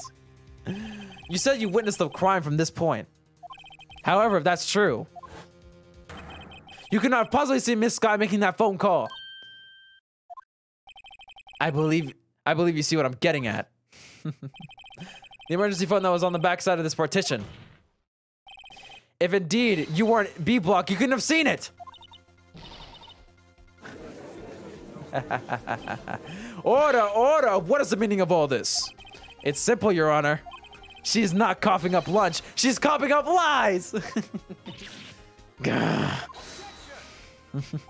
That's quite a claim, Mr. Wright. Perhaps you will allow me to question. Tell us exactly what lie this witness has told us in court. So the counterattack begins. I can't afford to get this wrong.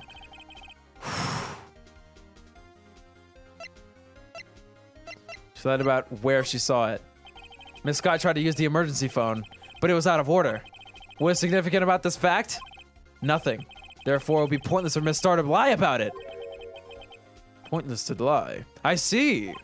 But say the witness did actually see Miss Scott using the emergency phone, it would mean Miss Star witnessed the crime from a different location. A different location? Now that's a pointless lie if I ever heard one. Before you call my lie pointless, at least let me tell it. Pat, I don't think that's how you want to phrase that. Let me ask a question to our clever wordsmith, Mr. Wright. Just where was the witness when she saw the crime? Well, that's the way we've heard up until now points in one direction. Place where Miss Star saw this. Blah, the place with blah. You get the point. It had to have been here. I see. If she was here, she could see the emergency phone. That's true. That solves the mystery. That would allow her to see the emergency phone, yes. Oh, sorry. That would allow her to see the emergency phone, yes. But if she was there, she would have been able to arrest her well before she dialed her cell phone. Oh. You doubt my speed? I can run 150 feet in 9 seconds, you know. Is that really that fast? Not as fast as you'll really rejoin us. All right, well, I'm out of lives. Unfortunate. This court sees no further reason to prolong this trial. The defendant has failed to give the court sufficient reason to doubt the prosecution's claim. This court finds the defendant, Miss Lana Sky, guilty. God damn it. I fumbled so bad at the beginning. I swear they never established the fact that the knife was in the trunk. Don't worry, we're gonna run this back.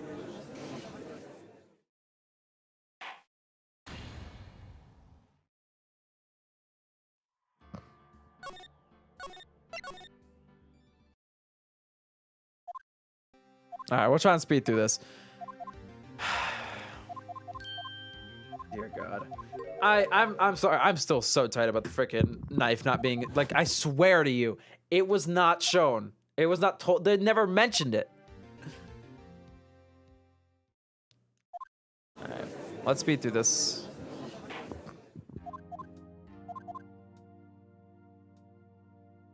Oh God, there's so much cutscene. Please. Yeah, you guys keep talking. I hope you guys are enjoying the stream so far. I've been a touch out of it, but I am still having a lot of fun. Hello, Miss Lady. How you doing? It's Big Hoops.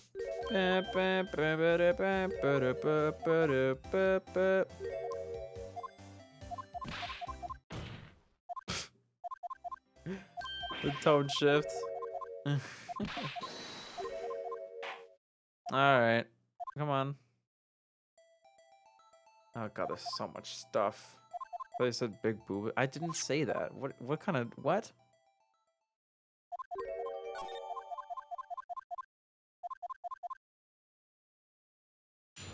Alright, this is a count.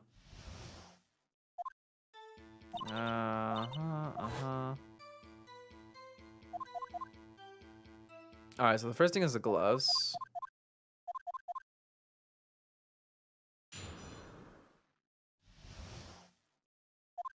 Another gloves, it was this.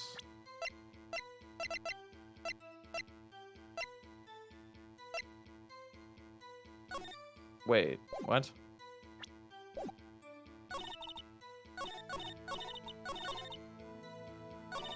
I need to get the picture first, that's right.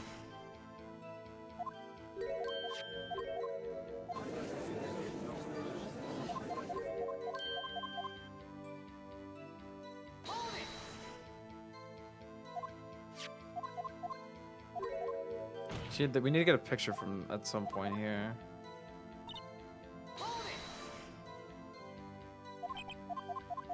I think, yeah, this is now, right? Do we have it? No.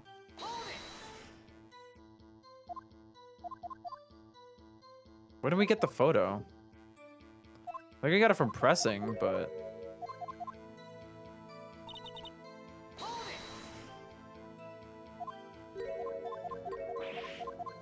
Dear God.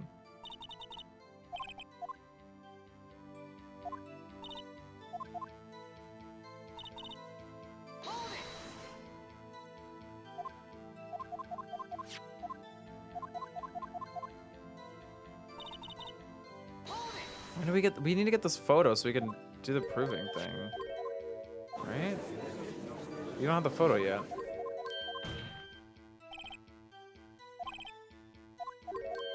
Ah, here we go. We got the photo from this. We had to press everything before it. There we go. Now we have the picture. Now we can prove that she wasn't on the knife. Cool, that's crazy. You have a weird ass lunchbox, bro. Nice. Sweet. Now you present. Stupid.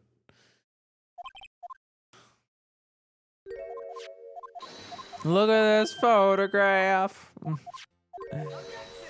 Alright. I love just hearing the sound effects, just like brah. Of course you have an objection up in here.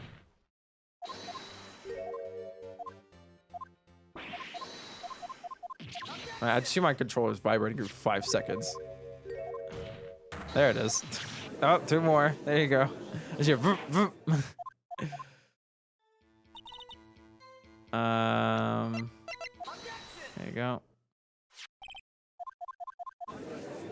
I'm still. I hate. I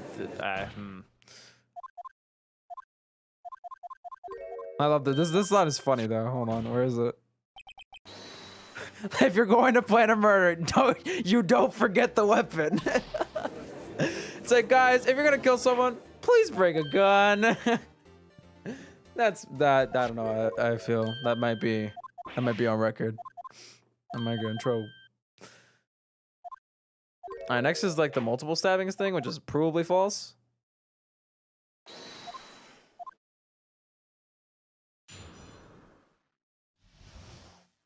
All right, let's speed through this.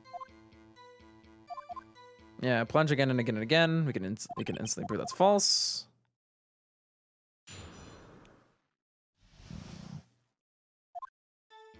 All right. And we present this, and then Edgeworth is like, yeah, I got it, bro.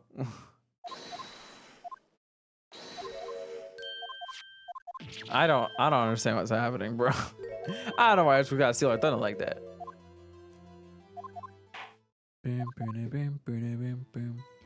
Her red muffler, she didn't have it on.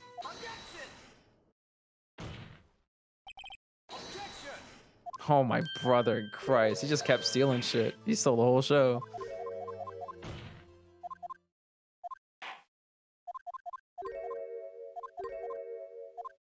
Alright. Alright, so I think she retells? Apprehending the suspect. Okay.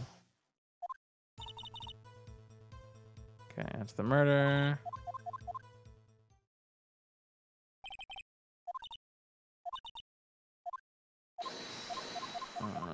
Alright. Oil drum. That's the only word I saw in there when I was speeding through it. Alright. I think I'm gonna pass this.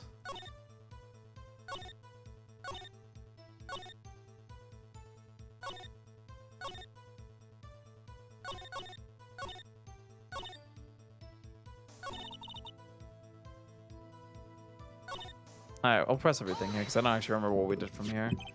So where's this partition on the floor plans? I'm sure she means this wall next to the car. That's right.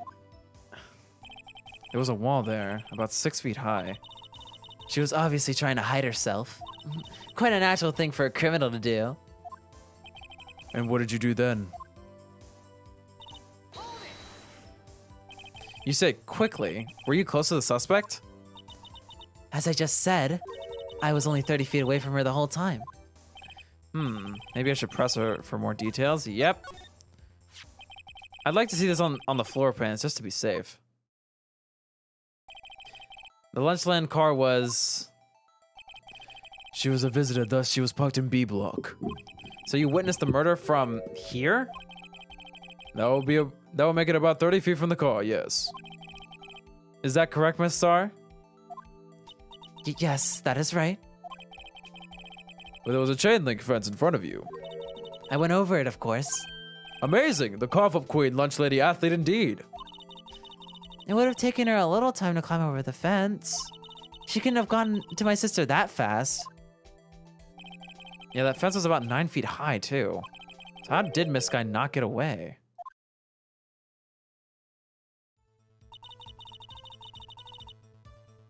Alright. Pass this. She mentioned the muffler? What exactly did she say? If I remember exactly, I would have told you my testimony. Story's mad goofy? True. Cheeky. Anyway, all I heard her say was the word muffler. Just that one word? So what you heard wasn't the suspect talking to you, but to someone else? Yes, the chief prosecutor was talking on her phone. Her phone? She can't mean... By phone, do you mean this cell phone discovered at the scene of the crime? Yes, ultimately. Ultimately. My memory.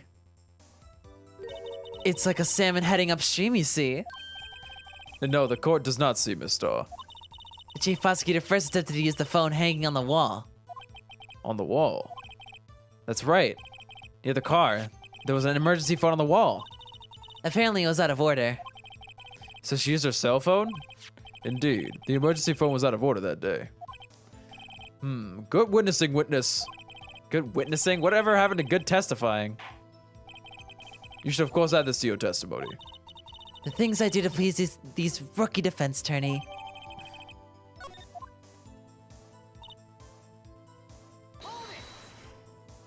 Do you think you could restate your testimony for the court?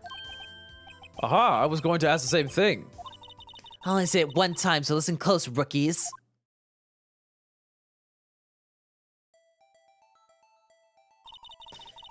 The chief prosecutor sat the victim and ran behind the partition. Then she picked up the emergency phone on the wall, but it was out of order. So she pulled her own cell phone out of her pocket. And during that time, you climbed over the chain link fence. Then when I boldly grabbed her arm, the chief prosecutor hung up her phone. And you saw her doing this? What is it, Mr. Wright? Your dog kicked you? Oh, no. All right, and now we present the map.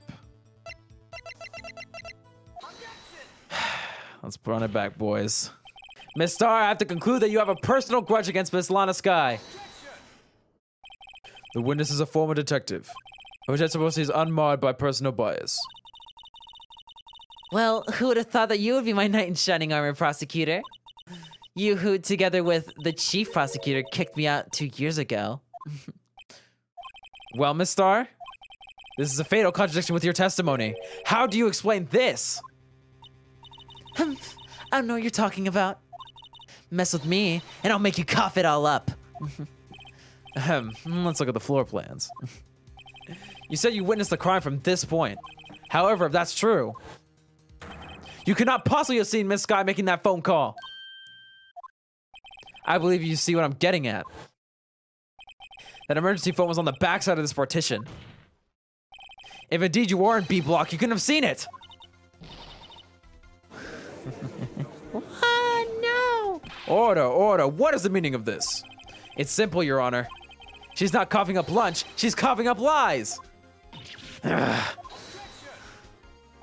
That's quite a claim, Mr. Wright. Perhaps you will allow me to question. Tell us exactly what lie this witness has told the court. Here's where the counterattack begins. I can't afford to get this wrong. The witness lied about where she saw it. Miss Guy tried to use the emergency phone, but it was out of order. What is significant about this fact? Nothing. Therefore, it would be pointless for Miss Star to lie about it. Pointless to lie. I see. But say the witness did actually see Miss Guy using the emergency phone. It would mean Miss Star witnessed the crime from a different location. A different location? Now that's a pointless lie if I've ever heard one. Before you call my lie pointless, at least let me tell it. Let me ask a question to our clever wordsmith, Mr. Wright. Just where was the witness when she saw the scene of the crime? All that's what we've heard until now points in one direction.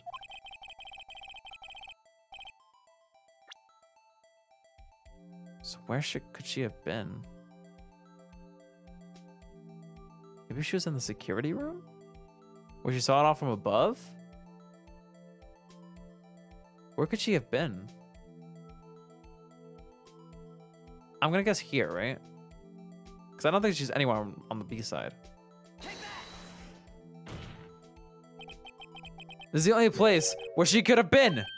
Security guard room? Indeed, the security room is the underground parking lot. The underground parking lot is well positioned. It's built on the second floor, so you can see the entire lot. She would have been able to see the emergency phone from there. But why there? There are many other places where she could have seen the phone. Not in this case, Your Honor. The witness not being a part of the prosecutor's office couldn't park in A block. The only place where she could have seen the crime and the back of the partition is here. I remember in your testimony you said you brought a lunch to your boyfriend in the security room. Yes. Well, Miss Star, how many years have I been getting the better of men? To think that the tables could have been turned. Today, a man has gotten the better of Miss Angel Star. Order. Witness. What have you done? You used to be a detective. You should know better.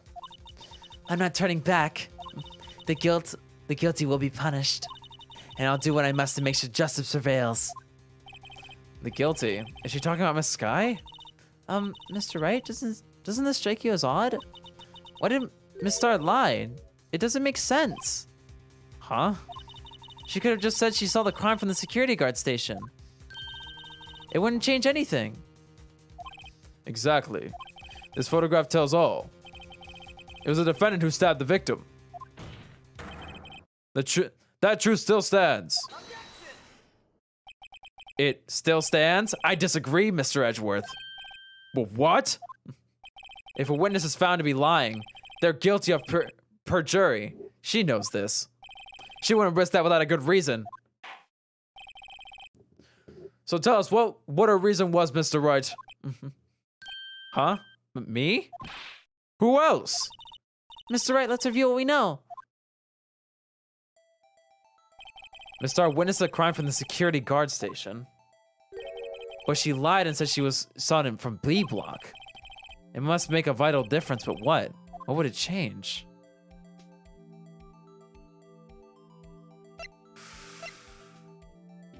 Is that change the angle of view or the distance to the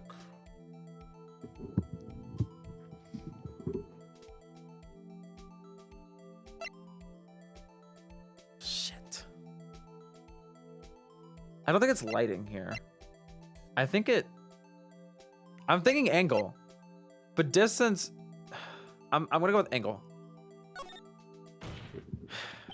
Why the angle at which you saw the crime occur would change? The angle? What do you mean? Well, the security guard station is on the second floor, and she would have she would have sort of a more 3D view of the crime. And this is important. Why?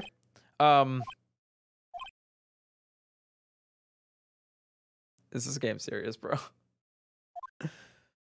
Perhaps you'd like to reconsider, Mr. Wright. Well, we have a lot of lives this time. Mr. Wright, let's review what we know. All right. I'm gonna assume it's the distance.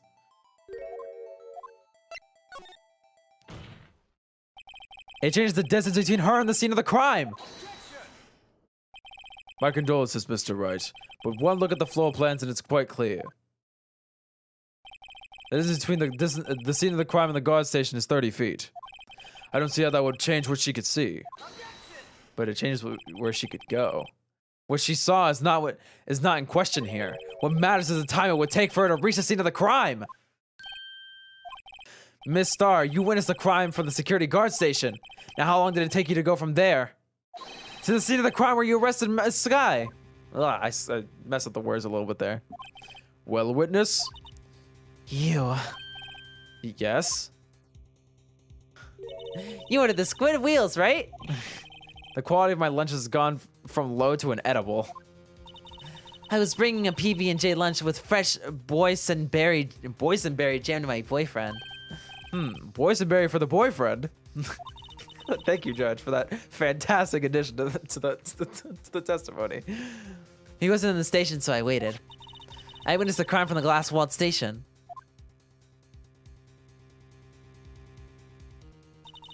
Before I knew what I was doing, I found myself running towards the scene. But the door was locked. I couldn't open it.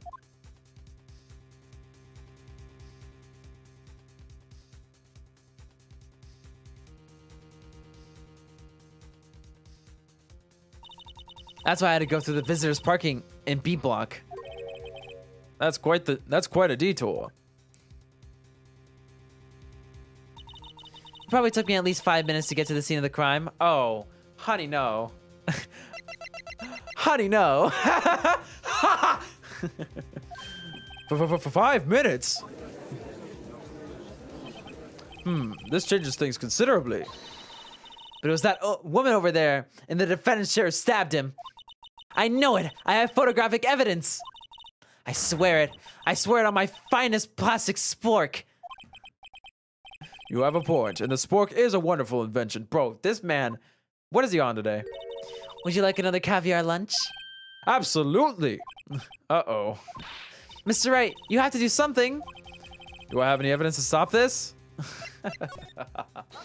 Objection. 5 minutes between the witnessing of the murder and the arrest. Think about it. You can make pasta in that amount of time.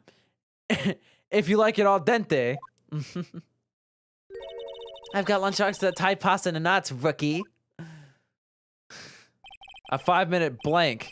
Isn't that strange? Strange. If you were a criminal, what would you do with 5 minutes, Your Honor? Well, I guess I'd flee the scene. Hey! Don't get the wrong idea. I didn't kill anyone. What the? Bro, this judge is on something today, bro. But you have the instincts of a killer. You would run, but this time was different. Miss Guy dwaddled at the scene of the crime. She even had her picture taken. No true criminal will act this way. It's inconceivable. Yeah. Yeah. I mean, I was looking at the phone since it was at, not. Well, then it seems that we've come to the end of this testimony. The witness has a grudge against the defendant and a blank in her testimony. Miss Edgeworth, is the next witness ready to go? Unfortunately, I appear to have overestimated this witness on account of her professional history. We did it. We screwed that can shut, Mr. Wright. That was too close. I'm afraid that the cough-up queen has been dethroned. And with that, the court is adjourned. This trial was absolutely bonkers. What? Who? Mr. Edgeworth, you ordered the squid wheels, right? That's the one she tried to foist off of me. I prefer not to take the defense team's leftovers. Anything else to say? Bro! Phoenix is getting diced out here. Holy shit. I might be able to save you. I have decisive evidence. What was that? Is this another one of her trick lunchboxes? My apologies, but we have no further questions to ask you, Miss Star. Is this your jumbo lunchbox? Woohoo! A triple-decker! Out of deference to the witness's determination, I'll allow one more testimony. Let's hear about this decisive evidence. Like the lunchline motto says, you won't be disappointed. What's she going to pull out of her lunchbox this time? Witness testimony, decisive evidence. I should have mentioned those 5 minutes when I wasn't looking at the crime scene. And now, to the matter of the victim's shoe, did I not bring this up? 2 types of blood were found on this shoe. One was of course the victim's, and the other blood type matched that of the defendant, Miss Lana Sky. The shoe proves it. It's flawless, decisive evidence. Proves what? What? There was blood found on that shoe? Try Lunchland for all your lunch and decisive evidence needs. What in the literal shit? Witness, what is the meaning of this? Why is this the first time I've heard of this evidence? Simple, as I already said. I don't trust you with evidence, Mr. Edgeworth. That's why I took the liberty of investigating this myself. And you had blood tests performed? Didn't I mention? I have 3 boyfriends in forensics, not forsenics. I'm so stupid. In any case, Your Honor, I can't accept this as evidence. What? You must know the 2 rules of evidence law. Rule 1, no evidence shall be shown without the approval of the police department. In other words, this shoe is illegal evidence, at least for the time being. Is that right, Mr. Wright? It seems so. Edgeworth sure is celebrating. Not so fast, Mr. Edgeworth. Don't forget, I used to be a detective, as I mentioned previously. This shoe has already been tested by a member of the forensics department. As you can see, it was approved by the police department as of today. Even the general public can produce official evidence, Mr. Edgeworth. Is that right, Mr. Wright? It seems so. Edgeworth is looking pretty sullen.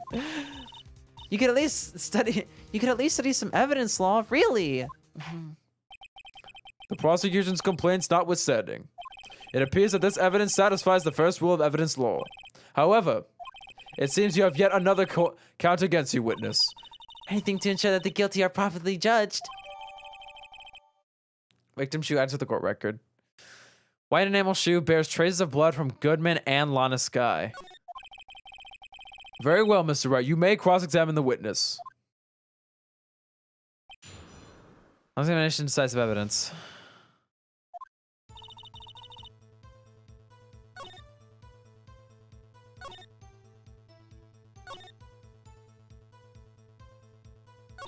Just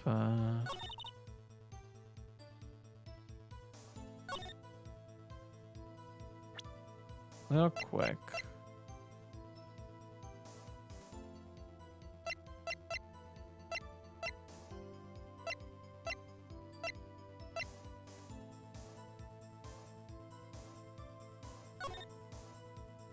Girl, you serious? Bro, these are not her shoes! What? Hold on. I just don't know how to pin it on her. That shoe... I'm gonna press everything anyway, but bro, what? Why did you lie about those 5 minutes? I guess you could say I just wanted people to look at the results. The results? How many times do I have to say this? I saw the chief prosecutor stab the victim before my very own eyes. Compared to that, a 5-minute blank means nothing. Then why didn't you just tell the truth? Sorry, why didn't you just tell the truth? Don't make me laugh. We're dealing with the most untrustworthy of the vile lot known as prosecutors. Falsified evidence, arranged testimonies, erasing and manipulating evidence. When you fight monsters, you need to use every trick in the book. By breaking the damn law? Okay. Sure, I guess. This one, the suspect is admitting she did it? But false testimony is the most despicable crime of all, Miss Star. Let's just get this over with.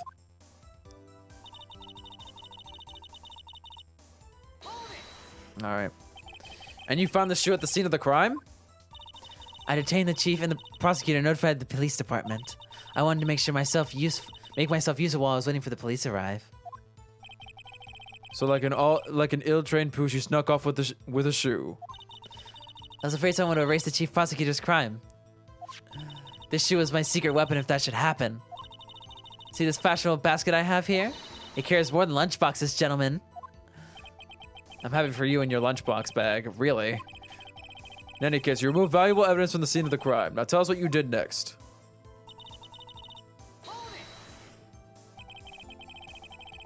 So you brought this to the forensics department? If you're going to submit something as evidence in court, you need to get it approved.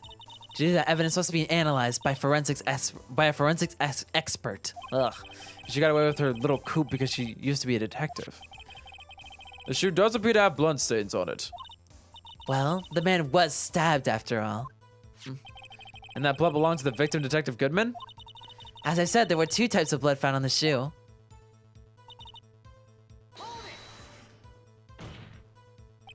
You can't say for sure the blood belonged to the defendant with a blood test. You claim to know something about blood tests, rookie? Huh? Well, speak up. Well, blood comes in 4 types, A, B, O, and AB. However, you can't tell from a blood test whether the murder was committed in cold blood.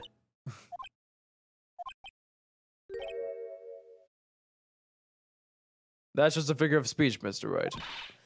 Actually, you can differentiate between millions of types with all the blood tests out there. Which means that we can more or less narrow down any sample of blood to just one person. Or so I hear. That's pretty specific. If I had a little more time, I would have gotten DNA test results. But they said there were very little doubt it could have been anyone's butt missile on a skies. So the suspect's blood was found on the victim's shoe. That ties it directly to the death of Detective Goodman. I was afraid he was going to say that. I want to present this picture, because seriously, this is not her shoe. Unfortunately for you, this shoe is far from being perfect evidence. What? This shoe directly contradicts what we know about the crime. This shoe doesn't fit. It's Cinderella up in here, boys. Order, order. You're claiming there's a contradiction with this shoe? Sorry, you're claiming there's a contradiction with this shoe?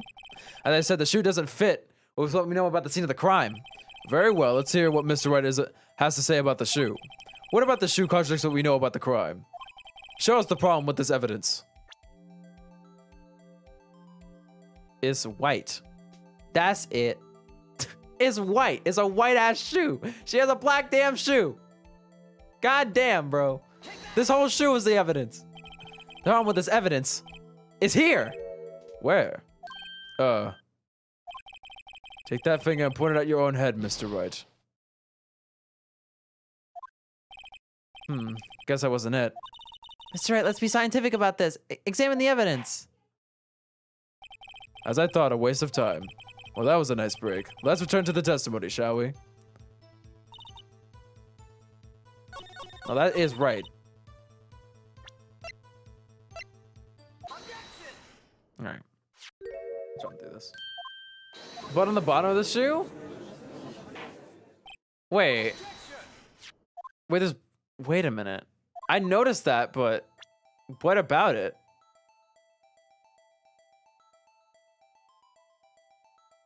Wait. Okay, I'll try this. Thursday.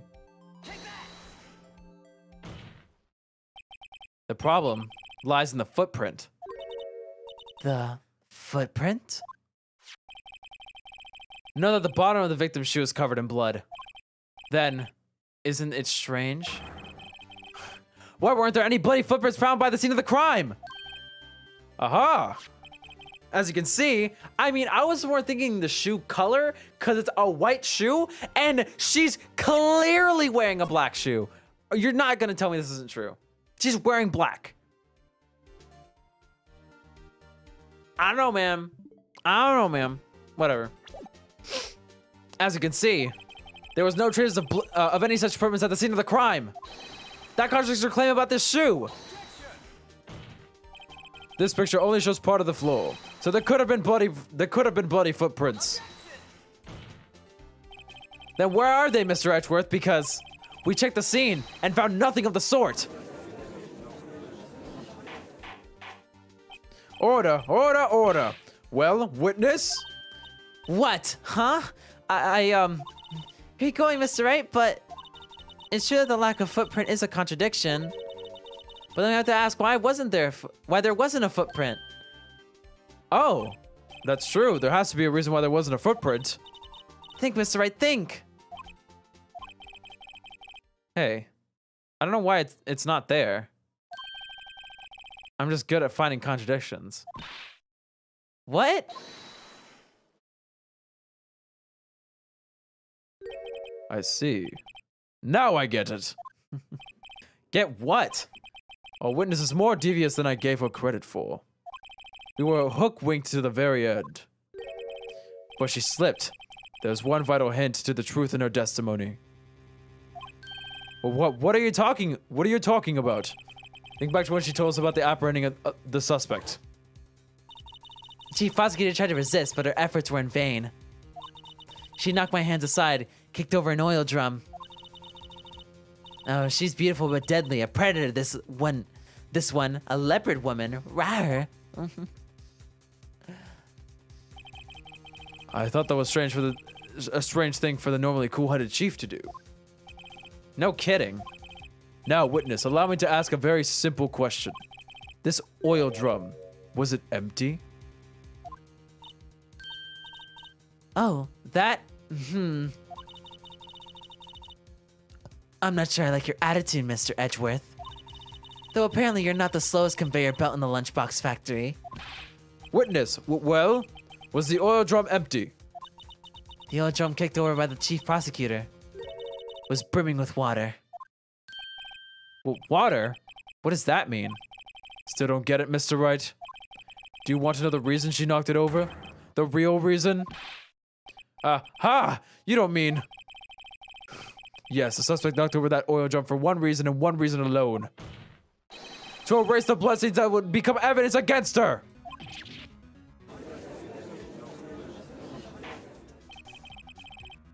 That ties things up quite nicely.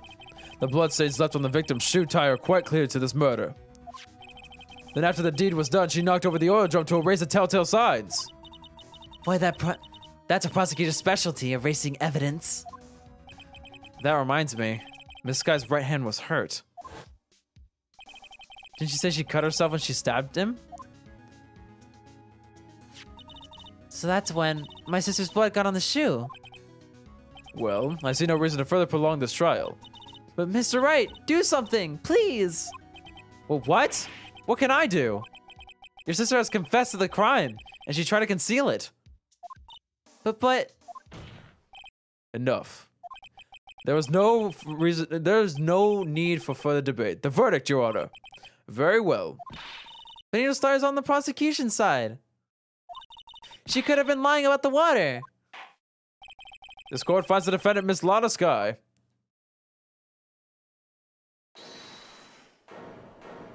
Who this time? Little girl, what did you just say? Huh? Me? You just say that I, Angel Star, was on the prosecution side? Well, yeah, you are. You're saying my sister hid the evidence by erasing the bloody footprints. Oh, didn't mean that. Well, I thought you already had your fill, but here you are demanding a second helping. Another lunchbox, a lunchbox called evidence. Well, wait, witness, you don't mean... don't tell me you have something else. The time for deliberations is past. Any further comments, and you will be held in contempt of court. Your threats don't scare me. Don't scare the cough-up queen. Look at this.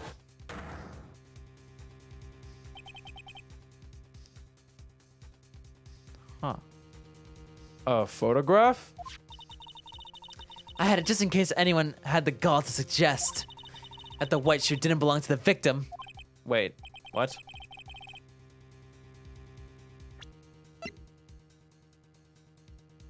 Oh, it's the victim shoe. Oh. Oh, it was the victim shoe. I'm so stupid. Never mind. I see no room for error in this evidence. Mr. Wright, wait, look. Look at the asphalt in this photo. Hey, it's clearly wet.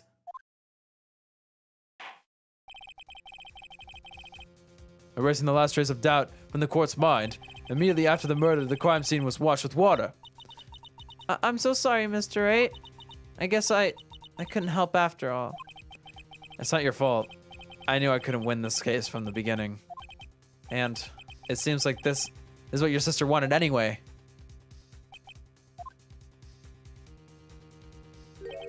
I'm sorry, Mia.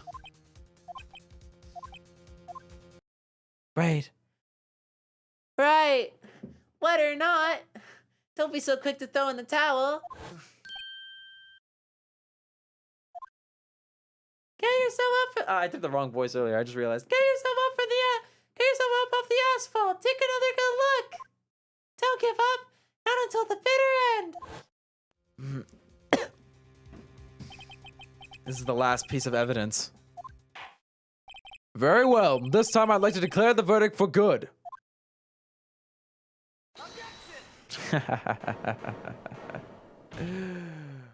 Your Honor, wait!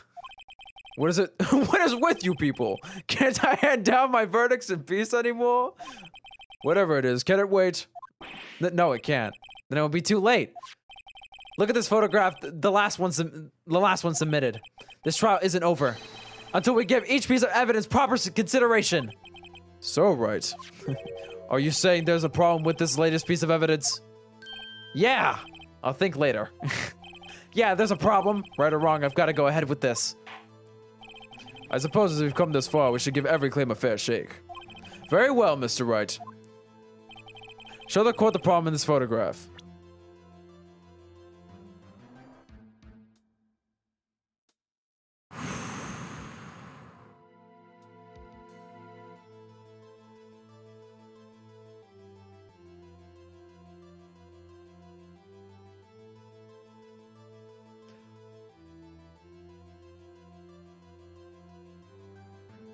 Okay, so right now we have two things that are bothering me right now. First of all, there's no blood in the car. Second of all, what is this?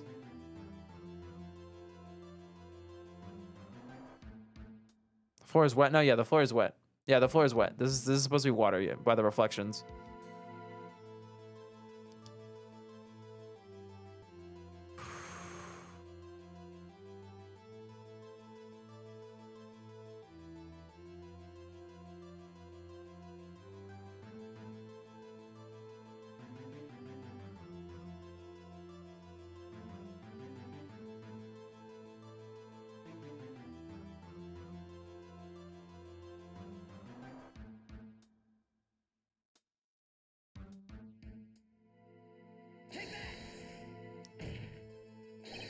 Well, it's probably here, don't you think? As your elder, Mr. Wright, let me give you a piece of advice. When you point at something, at least remember to keep your eyes open. I believe he's trying to say that no one's falling for your bluffs, Mr. Wright. Open your eyes, Wright. Think scientifically. I suppose as we've come this far, we should give every claim... Okay.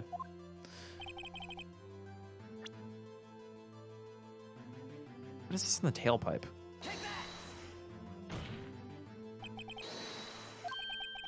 The problem in the photograph is here! What's this? There's something poking out of the car's muffler! Wait, just a moment, Mr. Edgeworth. Your Honor? Sorry, Your Honor. You just said muffler. However, I see no trace of a muffler or scarf of any kind in this photograph. A muffler is also a part of a car or motorcycle, Your Honor. Just think of it as a part of the exhaust system, a pipe. I see, and I see. Was that suspicious-looking cloth sticking out of the car's muffler? So what if there's something sticking out of the car's muffler? What does that have to do with this case? Nothing! Absolutely nothing. Of course it has something to do with this case. Sorry, Miss Star, but it's not going to be that easy.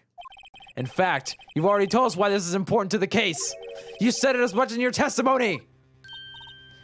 Well, what? Let's hear what Mr. Wright has on his mind.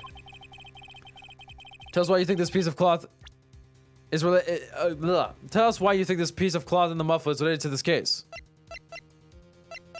I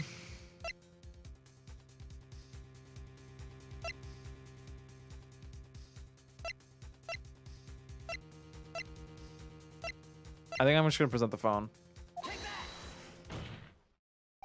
Miss Star, recall your testimony for the court. Ah, yes. When I arrested her, she would mention the muffler. That's what had me confused in my earlier testimony. Muffler. Ah. Yeah. Could it be that the muffler you heard mentioned was actually this exhaust pipe? If so, that means this piece of cloth is vital evidence.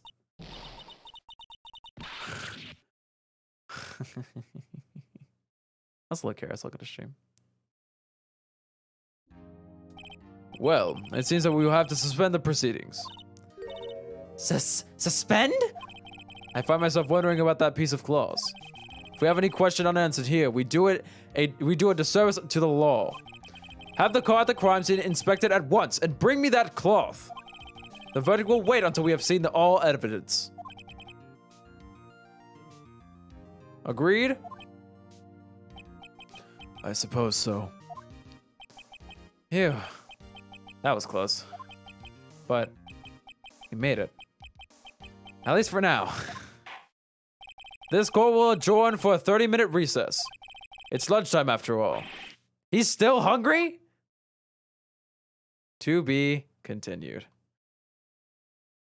That took a lot longer than it had to. Wow.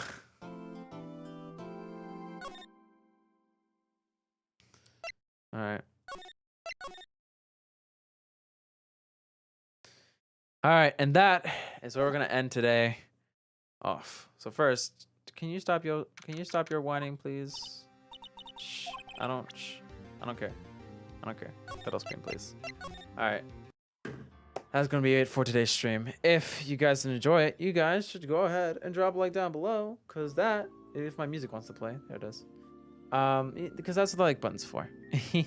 I wanted to get through a lot more today, but that took a lot longer than I expected. Anyway, we'll be back with some more Ace Attorney next week to wrap up this game for good. Hopefully we can do it at next stream. If not, then I guess we'll have one more Ace Attorney stream after that. Anyway. Thank you guys for watching today's stream. If you did, drop a like down below if you enjoyed it, because that's what the like button's for. If you guys enjoyed the content here and want to hit the sub button, you should subscribe. I'll be alive again. I'll be live again on Sunday for some Sunday splats.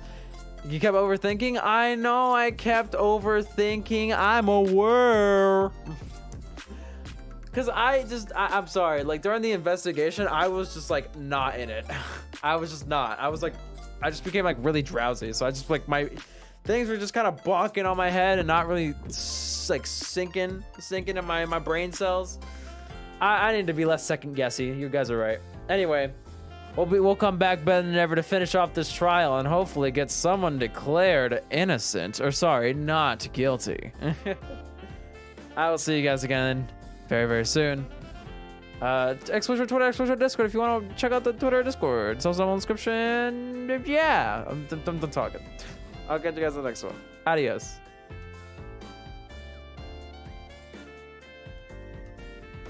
Also, if you guys ever want to watch Ace Attorney, I have the VODs are on the channel. You guys should look at the other Ace Attorney streams. Anyway, bye.